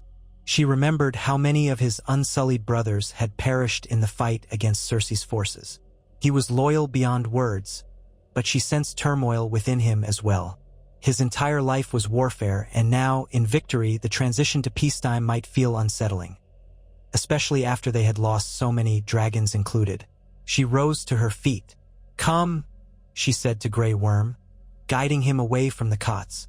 "We must speak." He followed her to a quieter patch of the bailey, where a stone bench overlooked the disordered sprawl of rooftops below. Smoke still drifted upward from scattered fires. The morning sun glinted off the blackened remains of the city. "Grey Worm," Daenerys said softly, "you have served me faithfully since the day I freed your company in Astapor. You have bled for me and this cause more times than I can count. Now the war is done. I would honor you with the position of commander of my new royal guard, if you wish it." He bowed his head. "I serve you, my queen, always." She could sense the conflict behind his calm words. He had lost many unsullied, men who had chosen to follow her dream of a freer world. "I want to ensure that your men have a place here in peace," she continued. "I will grant them land if they desire it, or help them settle in the city. Some may wish to return to Essos, to see Noth, Missandei's homeland, or their own birthplaces. I do not want them to feel bound by war." Grey Worm raised his head, dark eyes intense. "We have no home but the cause. But if you command us to remain, we remain. If you command us to sail, we sail." Daenerys's heart pinched. The Unsullied knew nothing but obedience. Yet she had tried to give them freedom. Sometimes, she wondered if the scars of their training could ever truly be undone. "I wish for your counsel," she said. "I do not want to force your men to stay in a foreign land. But if you will stay, I would make you and them part of the city's future. You will protect its people. Guard their freedoms, not just my throne." He considered her words. A breeze stirred the corners of his pale cloak. At last he said, "We will stay as long as you need us, your grace. We will guard your dream." She reached out, touching his arm. "Thank you, my friend." She left Grey Worm to organize the immediate guard rotations, then made her way back toward the keep, accompanied by Missandei and a few silent Unsullied. Along the route, small folk peered from doorways or from behind wooden crates, eyes flickering. Some bowed uncertainly, while others turned away. Daenerys tried to keep her posture regal and calm, though inside she felt each stare like 1,000 silent accusations. "You brought the war. You brought the Dragonfire. Will you bring more?" At midday, she convened with Tyrion in a repaired salon that overlooked the gardens. The glass windows had been cracked by a stray bolt, and shards littered the marble floor. A single table remained upright, its surface scarred. Tyrion spread a map of the Crownlands over it. "Reports are trickling in," he said. "House Rosby and House Stokeworth have pledged loyalty, though with caveats about taxes. House Hayford is in shambles. No living heirs remain after the battles. The city's markets are in disarray, but a few Bravosi and Volantine traders remain anchored at the quays, waiting to see if we can offer them terms." Daenerys nodded curtly. "We'll need them for trade. The city must eat, and fields have been burned in the fighting." She lifted her gaze. "What of the north? Have we heard from Lady Sansa?" Tyrion exhaled. "Not yet. Ravens have been sent, but we've had no reply. It's possible that news of our victory hasn't reached them, or that the winter storms have delayed the birds, or Sansa is simply biding her time." He drummed his fingers on the table. "I believe she'll contact us eventually. The North has no great love for Lannisters, nor do they trust Targaryens. She might wait to see how you rule before committing to anything." Daenerys felt a stirring of frustration. Once, Jon Snow had bent the knee, forging a crucial alliance. But Jon was gone, lost in battles with the Night King long before all this had begun. Now Sansa reigned in the north, cautious and clever. "We cannot force her," Daenerys said. "Let her watch. We have enough on our hands restoring this city. If the north chooses to remain aloof, so be it, for now." A small commotion outside drew their attention. An unsullied soldier announced Ser Brienne of Tarth and Podrick Payne had arrived at the keep's gates, bearing a message from the Vale and the north. Daenerys arched an eyebrow, exchanging a quick glance with Tyrion. "That was quicker than expected." she murmured. Soon, Ser Brienne entered, tall and broad-shouldered, clad in battered plate engraved with a 7-pointed star on the pommel of her sword. She inclined her head respectfully. "Your Grace," she said, voice grave, "I bring letters from Lady Sansa and from Lord Yon Royce of the Vale." Daenerys gestured for her to approach. Podrick, standing behind Brienne, wore simpler armor, gazing around with wide eyes at the ravaged keep. "Give me the letters," Daenerys commanded gently. Brienne handed them over, and Daenerys broke the seals. She read them in silence. Tyrion stood by, his expression carefully neutral. Missandei drifted closer, ever ready to take notes or deliver instructions. The first letter bore Sansa Stark's neat handwriting. It offered neither congratulations nor outright condemnation. Instead, it acknowledged that King's Landing had changed hands, that Cersei Lannister posed no further threat, and that the North would not contest Daenerys' claim in the South, provided Daenerys respected the North's autonomy. Sansa requested further dialogue to ensure an amicable relationship, but made no mention of bending the knee. The second letter from Lord Yon Royce expressed measured support. The Vale might be willing to open trade routes with King's Landing under Targaryen rule, as they had no love for Lannisters. Yet the letter hinted at deep caution. The Vale would not commit soldiers nor fully pledge fealty, without guarantees that Daenerys would keep the peace and refrain from exacting vengeance on the realm. Daenerys lowered the letters. Brienne's steady gaze rested on her. "I've read them," Daenerys said. "You have my thanks for delivering them. Please inform Lady Sansa that I welcome her envoys, and herself if she would come. No harm will befall them. Indeed, I would see the North's concerns addressed. I do not desire more war." Brienne nodded. "I will carry your words north, Your Grace." Tyrion cleared his throat, stepping forward. "Ser Brienne, if I may ask, how fares Winterfell? Does the region still suffer from the harsh winter?" A flicker of sadness passed over Brienne's face. "Yes, the snow is heavy, the nights are long, but the people endure. Lady Sansa has managed the grain stores carefully. The roads are nearly impassable at times." She paused, glancing at Daenerys. "Your Grace, Lady Sansa would have me tell you this directly. She remembers the promise Jon Snow made, and how you aided in the Great War against the Night King. That debt is not forgotten. But the North must see that you do not become a conqueror with an appetite for more than the southern kingdoms." Daenerys heard the unspoken challenge. "Prove yourself different, or the North will stand alone." She gave a single nod. "I will. You have my word." Brienne's expression softened slightly. She bowed, then made her exit, Podrick trailing behind. Missandei followed them out, likely to arrange lodging or further instructions for their short stay. Tyrion drummed his fingers on the table once more, a thoughtful look in his eyes. "She's as honorable as they come," he remarked quietly. "If she says Sansa is willing to consider peace, I believe it." Daenerys studied the letters again, exhaling. "Let them watch, then. If we must rule without the North's immediate fealty, so be it.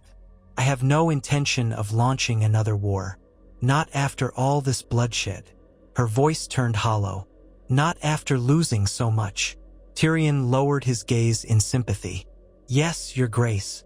The days that followed were a grueling test of governance." Daenerys spent hours orchestrating the distribution of grain from the royal storehouses, which, while not overflowing, still contained enough to stave off immediate famine. She commanded that ration lines be established in several squares throughout King's Landing, with unsullied guards ensuring fairness. Despite the war's chaos, the city did not descend into mass looting, largely due to the swift discipline of her foreign troops. Word spread of her decrees. No pillaging, no violent reprisals against Lannister loyalists, no forced relocations. Some small folk began to venture out more confidently, if only to receive bread and water. A few even approached her in the keep to voice concerns about homes collapsed in the fighting or loved ones missing. She listened, sometimes offering comfort, sometimes only regret. But with each public appearance, the tension eased a fraction. Tyrion, Davos, and Grey Worm coordinated the new city watch. Any Lannister guards who surrendered peacefully were vetted for crimes. Those found guilty of heinous acts were imprisoned with the chance for a fair hearing. Others, mostly common men forced to fight, were given the option to rejoin the City Watch under oath to the new queen. A surprising number accepted, preferring honest work to an uncertain existence as outlaws. Daenerys hoped it would help mend the city's torn fabric, that Lannister men might guard under a Targaryen banner, forging a new loyalty not based on fear alone. Amid these efforts, the trial of Cersei loomed like a thundercloud. Daenerys wished to delay until more lords arrived, so it would not appear a hollow proceeding. But to her surprise, some arrived sooner than expected. Lords from the Crownlands, the Stormlands, and even a representative from Dorne made their cautious way to King's Landing. Not in vast numbers. The realm was still reeling, and many houses were leaderless or depleted by the wars. Still, enough to form the beginnings of a tribunal. They convened in the throne room, though its battered state offered little of the usual royal pageantry. Cersei was brought forth in chains, her once proud features drawn into a mask of bitterness.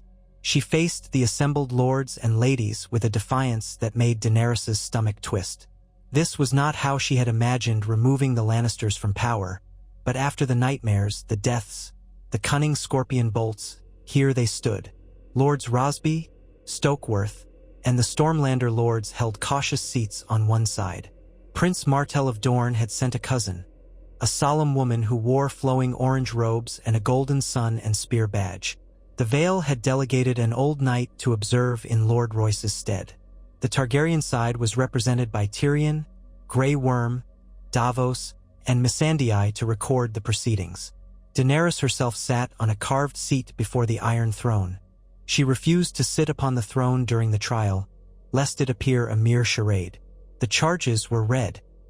Regicide of King Tommen by neglect, though that was a murky claim, destruction of the Great September of Baelor by wildfire, resulting in hundreds of deaths, incarceration and torture of political enemies, false accusations leading to executions, alliances with Euron Greyjoy's Terror Fleet, attempts on Daenerys Targaryen's life, and the hoarding of resources that led to the suffering of the city's small folk. The list felt endless, a testament to how deeply Cersei's cruelty had stained the realm. Cersei refused to defend herself at length. She sneered at the assembled lords, asserting they were traitors who had abandoned her. She denied nothing regarding the September, proclaiming that the faith militants sought her destruction, and she only struck first. She spat on the notion that she had starved the city. "What do any of you know about protecting a throne?" she demanded. "When enemies close in on every side, you do what you must to survive. And who stands here today, after all that was lost? The Targaryen who brought foreign hordes and dragonfire. Are you all so blind?" Murmurs rippled through the crowd. The presiding lords exchanged uneasy glances. Daenerys' face was impassive, but inside she fought to steady her emotions. She remembered how Cersei's hidden scorpions had struck down Rhaegal and Viserion. She wanted to see Cersei pay, yet she reminded herself that this was not about vengeance. It was about justice, about showing the realm that a new day had dawned. Evidence was presented. Survivors of the September's destruction, men who had escaped Qyburn's dungeons, even a former Gold Cloak who testified about secret shipments of wildfire under Cersei's orders. The testimonies mounted until few in the hall could doubt that Cersei was responsible for horrors beyond counting. Even the lords who had once sworn to House Lannister shifted in their seats or looked away. At last, the tribunal conferred. Tyrion rose to deliver the summation. Cersei Lannister stands guilty of mass murder, regicide, and crimes that subverted the peace of the realm. We must recommend the sentence of de ADH, for no lesser punishment befits such grievous crimes. He glanced at Daenerys, a trace of sorrow in his expression. He had once been Cersei's brother, after all, but he spoke with conviction. The realm demands it. Cersei remained silent, though her eyes flashed with fury. She looked at Daenerys, as though challenging her to deliver the final blow. Daenerys inhaled. The hall was hushed, hundreds of gazes fixed upon her. The future seemed to hang in the air. She rose slowly, crossing to stand before the Iron Throne. She looked out at the watchers, then down at Cersei. You have committed crimes that drowned this realm in blood and fire. Many good people died because of your actions. Her voice wavered slightly, recalling her own dragons. You tried to destroy my armies, to kill my dragons. But more importantly, you preyed upon the small folk you were meant to protect. She paused, letting the tension build. By all rights, you should face execution. That would be the simplest path. But I will not let this realm be governed by fear of my wrath. I will show you the mercy you never once showed your enemies. She turned to the tribunal. Exile, not execution. She is stripped of all titles and claims. She will be sent across the narrow sea, never again to set foot in Westeros. If she should return, her life is forfeit. A murmur rose in the hall, equal parts surprise and confusion. Tyrion's eyes widened, though he masked it quickly. The lords exchanged stunned glances. Some began to protest. Had not they all come to see justice done? Cersei herself stared at Daenerys as though suspecting a cruel ruse. Daenerys held up a hand, silencing the crowd. My father would have burned this city rather than lose it. I will not spill more blood when we can banish the threat. Let her live with the knowledge that she lost everything she fought so ruthlessly to keep. Her tone sharpened. This is my final word. The hush deepened, only broken when the Dornish envoy stood and bowed. Mercy such as this has rarely been seen in these halls, she said. Others, less certain, slowly nodded. Tyrion swallowed, stepping back. Grey Worm's face was unreadable. Cersei's lips curled into a sneer, though Daenerys thought she saw flickers of shock in those green eyes. Perhaps the dethroned queen had expected to die with one last grandiose display. Now, in a twist of fate, she would be cast out as a disgraced exile, forever parted from her homeland. Even so, some part of Daenerys wondered if it was truly wise. Cersei's cunning was formidable. If she found allies in Essos, perhaps she could return, seeking vengeance. But the alternative was to be a queen who executed every vanquished foe. Daenerys had lost her dragons to scorpion bolts and treachery. Yes, but she would not repay that sorrow with more butchery. She recalled Missandei's words about showing mercy, about letting the realm see a different path. If she had to risk a slight chance that Cersei might one day reappear, then so be it. At least, Daenerys reasoned, she would not become the monster Cersei always claimed she was. The hall erupted in a quiet murmur of acceptance, or at least resignation. The lords had little choice but to abide by Daenerys's ruling. Grey Worm stepped forward, motioning for the Unsullied to lift Cersei to her feet. She did not resist, though her eyes brimmed with hatred. Her wrists remained in chains as they escorted her from the throne room. Daenerys watched, her heart pounding with a strange mixture of relief and dread. When the trial concluded, the lords dispersed, some bowing in respect, others simply shaking their heads at the surprising outcome.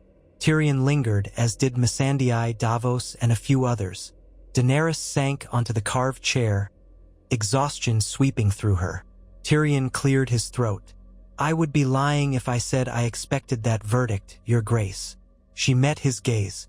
She deserves death, Daenerys said. But I will not spill more blood than necessary. This war has taken too much already. Davos offered a small, grim smile. Mercy can be the stronger weapon sometimes, or so I've heard said by better men. Missandei touched Daenerys' shoulder. You chose to end the cycle of vengeance. That is not weakness. Daenerys nodded, hoping her conviction would prove true. In her darkest hours, she remembered the shrieks of her dying dragons and wanted to scorch Cersei from the earth. Yet she had held back.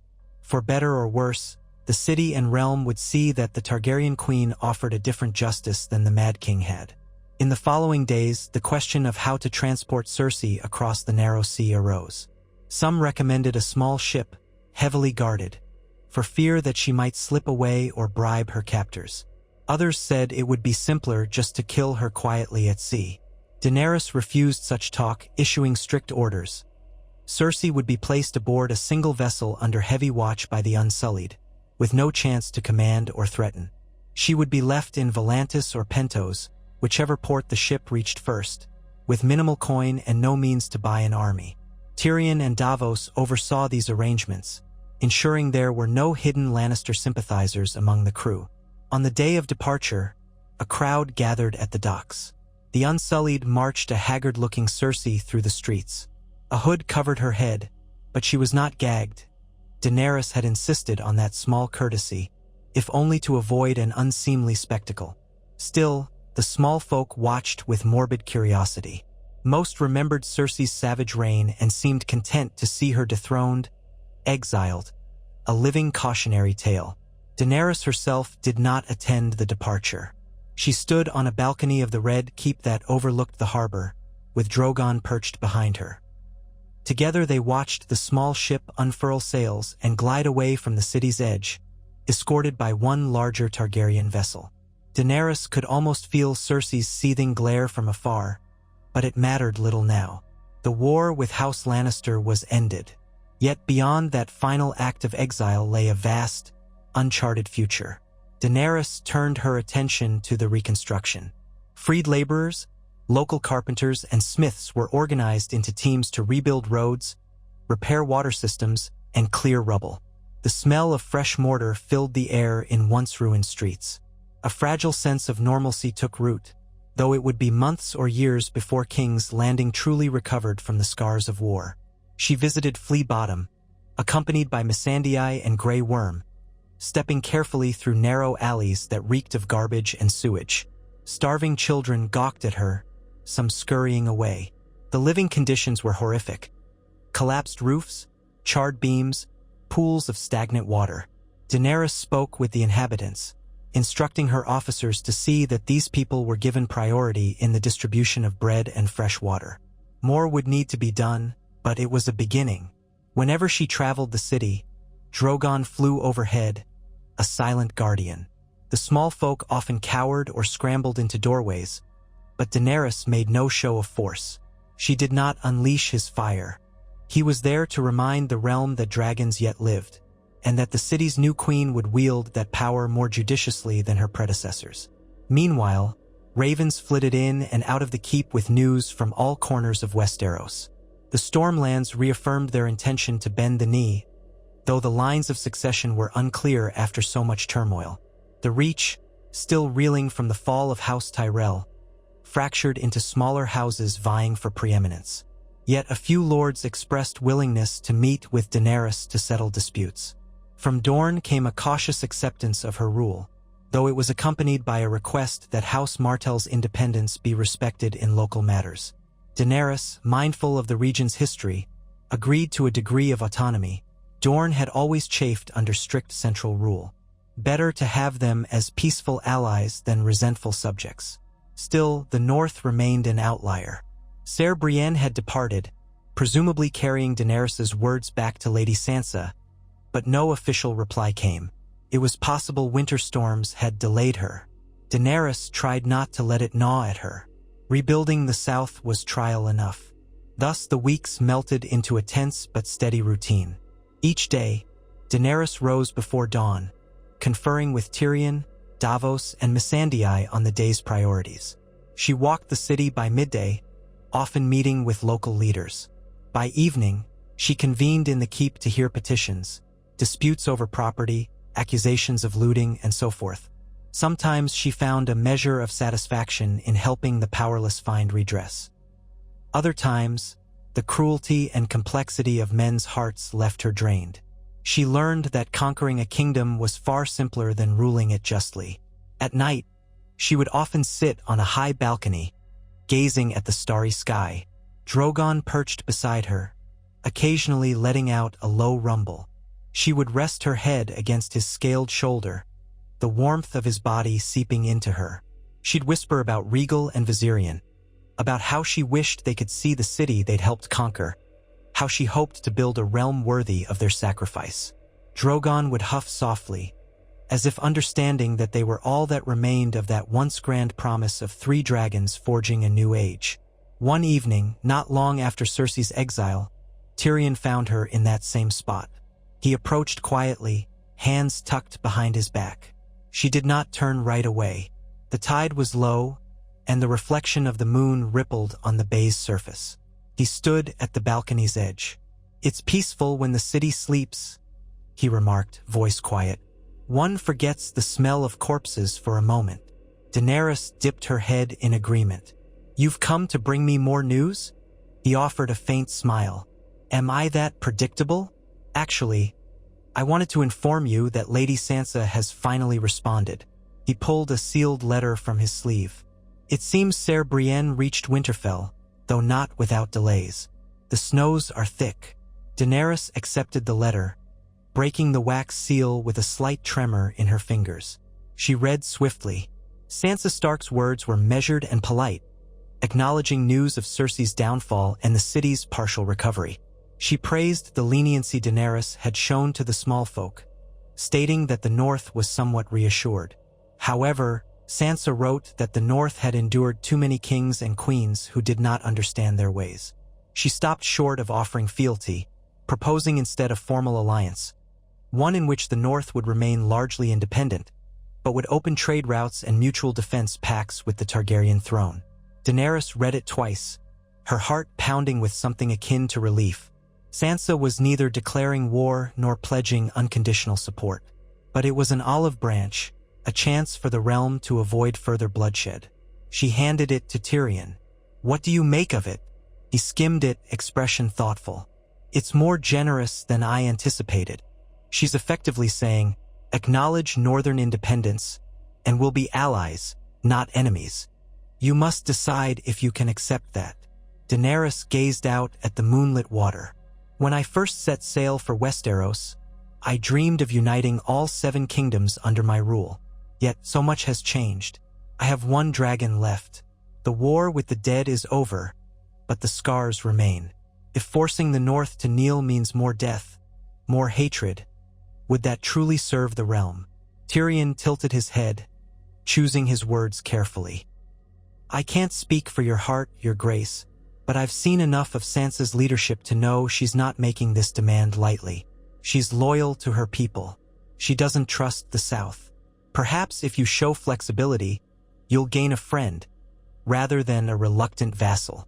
Daenerys closed her eyes briefly, recalling the devastation across the South. Did she truly need the North under her banner to fulfill her promise of breaking the wheel? Or might she show the realm that alliances could be forged on mutual respect, not conquest? The memory of losing Rhaegal and Viserion still weighed heavily. Another war would risk Drogon's life and thousands more. She opened her eyes and turned to Tyrion. "Draft a reply to Lady Sansa. Tell her I accept her terms in principle, that I propose a formal meeting in Moat Cailin come spring to finalize the alliance. Let her know I will respect the North's autonomy, provided they do not harbor traitors or threats to the Targaryen crown." Tyrion bowed, relief evident in his posture. "As you wish, your grace. This might just end the cycles of war once and for all." Daenerys said nothing, letting the night speak. Drogon exhaled, a hot wind that ruffled her hair. She placed a hand on his side. They had come to Westeros to claim what was theirs by blood and prophecy, but the cost had been dearer than any prophecy foretold. If letting the North go its own way preserved some measure of peace, then perhaps it was a step forward. A better realm might arise, even if not united in name. When Tyrion left, Daenerys remained, gazing over the city. She heard the distant clamor of workers clearing rubble, the moan of cart wheels. She smelled the tang of burning wood from makeshift fires in the squares where the homeless still slept. Yet she also felt a quiet sense of hope stirring, like the first pale flower pushing through winter ground. In the weeks that followed, she consolidated her rule. More houses from the Reach sent envoys, each seeking to confirm that they would retain their lands under the new queen. Daenerys pledged no mass confiscations, only loyalty. The Stormlands stabilized under a local lord who had sided with her, though the lines of inheritance were still murky with the Baratheons gone. Dorne's envoy returned to Sunspear with a formal treaty. A flicker of renewed trade lit up the Crownlands, as ships from Essos tested the waters, realizing that the city was no longer under immediate threat of destruction. Little by little, Daenerys' court took shape. She named Tyrion her hand in an official ceremony, with Davos and Missandei standing as key advisors, and Grey Worm as Lord Commander of her Queensguard, though the title was a new adaptation. Few, if any, lords had the heart to argue. Some nights, Daenerys sat in the Great Hall with them, planning the city's future. They spoke of building new guilds, of reorganizing farmland around the capital to feed its populace, of reconstructing the shattered holdfasts. It would take years to heal, but there was a path. Amid these labors, a subtle transformation settled on Daenerys. She no longer wore the elaborate dresses she had donned upon first arriving. Instead, she favored more practical attire, dark riding leathers embroidered with subtle Targaryen sigils. She walked with a tempered grace, not the brash stride of a conqueror. The people around her whispered that she had changed, that losing 2 dragons had tempered her. Some called her wise, others called her sorrowful. Still others called her dangerously compassionate, for they feared any sign of weakness might embolden her enemies. One evening, near the cusp of winter's full arrival in the south, Daenerys decided to hold a memorial for Rhaegal and Viserion. The idea had come to her while speaking to a young boy whose family had lost everything. He had asked if dragons went to the same afterlife as people. The question stuck in her mind. If the city could share in her grief, even a little, perhaps they would see she was a flesh and blood queen, not some remorseless tyrant. She announced that a pyre would be lit on the western outskirts, where the land rose into gentle hills. Though she had already burned the dragon's remains weeks ago, she would symbolically kindle a flame to honor them. The Unsullied built a great wooden structure, tall and wide, arranged in the shape of 2 outstretched wings. People gathered at dusk, uncertain, holding torches or lanterns. Dothraki riders circled at a distance, their horses snorting in the cool air. Daenerys arrived astride Drogon. The sight of his vast shape against the twilight horizon made some in the crowd gasp. He was living proof of Targaryen might, yet also a reminder that not all dragons were immortal. She dismounted, stepping onto the crest of the hill. Missandei, Tyrion, Davos, and Grey Worm followed. A hush blanketed the fields. She turned to the gathered crowd, which included small folk, new city watch members, and even a few lords. Flames flickered across their anxious faces.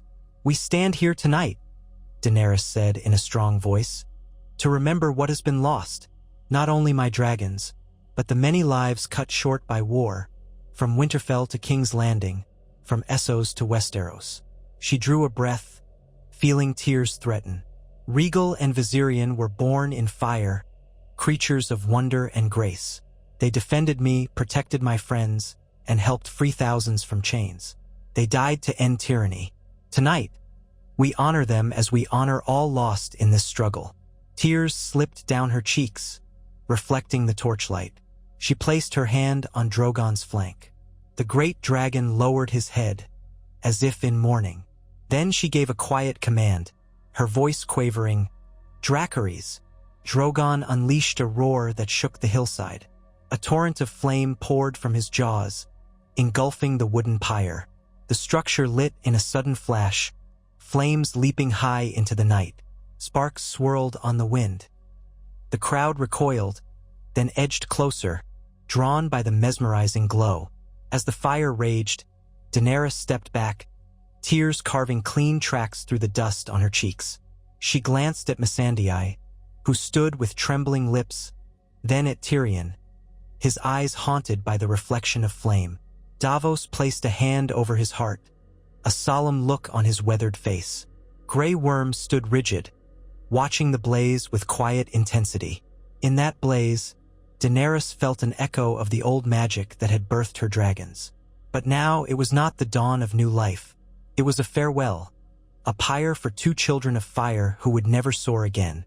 The crowd, small folk, soldiers, lords, stood transfixed. Some knelt or bowed their heads. Others placed hands on one another's shoulders. The hush was broken only by the crackle of flames and Drogon's rumbling grief. When at last the pyre began to collapse in a shower of embers, Daenerys turned away, eyes burning from both fire and sorrow. She had shared her pain openly with the city and, in so doing, perhaps fostered a sense of shared loss. War had taken too many. The hush followed her as she led Drogon through the throng, men and women parting. She caught glimpses of them, some weeping, some murmuring prayers to the Seven or the old gods or the Lord of Light. For the first time, Daenerys felt she and the city were bound by a common sorrow. That night, as she returned to the Red Keep, she found a note awaiting her. It was from a group of small folk representatives, expressing gratitude for the bread rations, the healing wards, and the public recognition of loss. They asked if they might form an official council to advise her on the needs of the common people. Once, a Targaryen queen might have scoffed at such a notion. Now, Daenerys saw it as a chance to truly break the wheel by hearing those she ruled. In the weeks that followed, she gave the small folk council a trial run, granting them an audience once every fortnight. They brought concerns about water distribution, sanitation, and fair wages for those rebuilding the city. Daenerys listened, mediating disputes where she could, delegating tasks to her advisors. The City Watch, reformed under her guidelines, enforced laws more equitably. Crime did not vanish, but the small folk began to breathe easier, trusting that they might not be abandoned to tyranny once again. The approach of winter slowed some of the reconstruction, as wagons from the Reach faced muddy roads and supply lines faltered. Still, with the presence of her men and the assistance of lords who feared further unrest, the capital did not starve. Houses in the crownlands that had once been loyal to the Iron Throne found a queen they could negotiate with, rather than a dragon they must appease at sword point. Sometimes, Daenerys walked through the half-rebuilt market squares with Missandei and Tyrion, wearing a hooded cloak to avoid drawing undue attention. She eavesdropped on the talk of traders, fishermen, peasants. She heard caution but also a budding hope. Children no longer cowered at every echo of wings in the sky, though they still looked up warily when Drogon's silhouette passed overhead. Late one afternoon, as the chill winds swept in from the west, Daenerys returned to the keep to find an urgent missive from the north. Lady Sansa accepted Daenerys's proposal for a spring meeting, though the exact details remained to be hammered out. The letter ended with a line that made Daenerys's heart quicken. "The North does not forget those who aided us in our darkest hour. Jon Snow trusted you once. We hope you prove worthy of that trust yet." Daenerys set the parchment aside. In the reflection of a window, she glimpsed her own face, wearing an expression of quiet resolve. She remembered Jon's solemn gaze, the unbreakable sense of duty that had driven him. Perhaps, if he still lived, the realm might have found unity sooner. But the dead had claimed him as war had claimed so many. Now it fell to her and Sansa to ensure that no future generation faced the same horrors. That night, she visited Drogon in the keep's courtyard. He had grown restless in the city. The confining walls could not compare to the open skies he once roamed with his brothers. She stroked his flank, feeling the heat emanate from his scales, hearing the soft rumble in his chest. "Soon," she whispered, "I will give you the freedom to fly again, when we are certain no scorpions remain to harm you. We'll go to the wide fields beyond the city." She closed her eyes, pressing her cheek against him. "We're the last, my boy. We must endure for them." He let out a soft chuff as though he understood. Winter crept in. The city's new watchers learned to deal with cold rains and shorter days.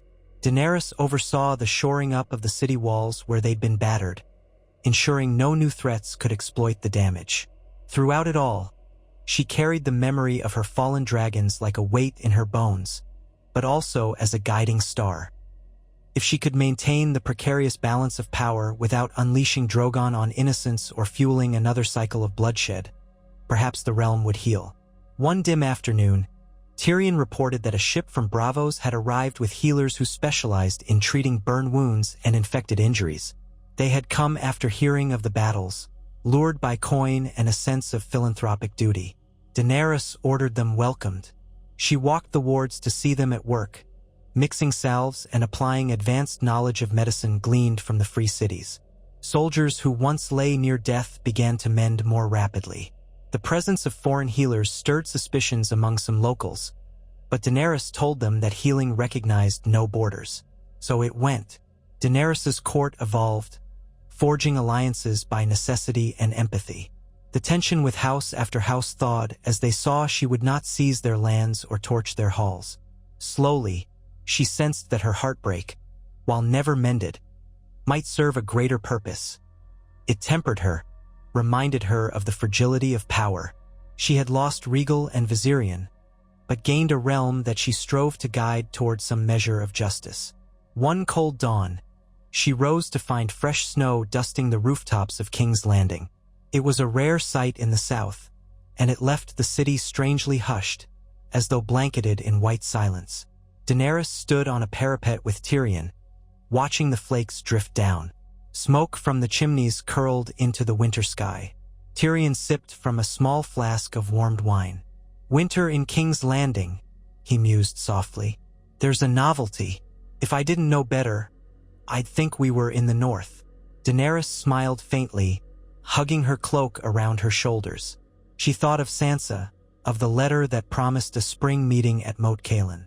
She thought of the uneasy alliance that might define the next chapter of Westeros. "We'll endure it as they do," she said. "Surviving the cold, forging our future one small step at a time." He nodded, searching her face. "You've given much, Your Grace. Lost much too. Are you content with what you've built here so far?" She watched the city gates, where the skeletons of new watchtowers were under construction.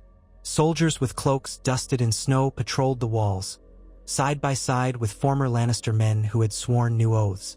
She pictured the hospital wards, the ration lines, the ship bearing Cersei away, the smoldering pyre in memory of her dragons. "I'm not sure content is the word," Daenerys said quietly, "but I am resolute. My dragon's sacrifice will not be in vain." Tyrion lifted his flask in a small salute. "Here's to that." As the snow continued to fall, Daenerys Targaryen stood, the last dragon at her command, gazing at a city once choked by war. She did not know what new trials the coming days would bring, whether old enemies might resurface or new threats arise. She did know that each dawn she would wake and try to be the queen she had promised them. A breaker of chains, a mother to the realm's most vulnerable, and a ruler who harnessed the power of dragons with wisdom rather than spite. In that fragile peace, she saw a flicker of hope, the chance to build a world worthy of those she had lost. A world where the small folk need not cower before a crown, and where the memory of Regal and Viserion lived on in the realm's prosperity rather than its ruin. She clenched the parapet's cold stone, letting the snow settle in her hair, each breath a vow that she would not abandon this realm to the old cycles. She was Daenerys Stormborn of House Targaryen, the unburnt, breaker of chains, and mother of the last living dragon. In the hush of winter's morning, she allowed herself, at last, the faintest of smiles for what might yet be.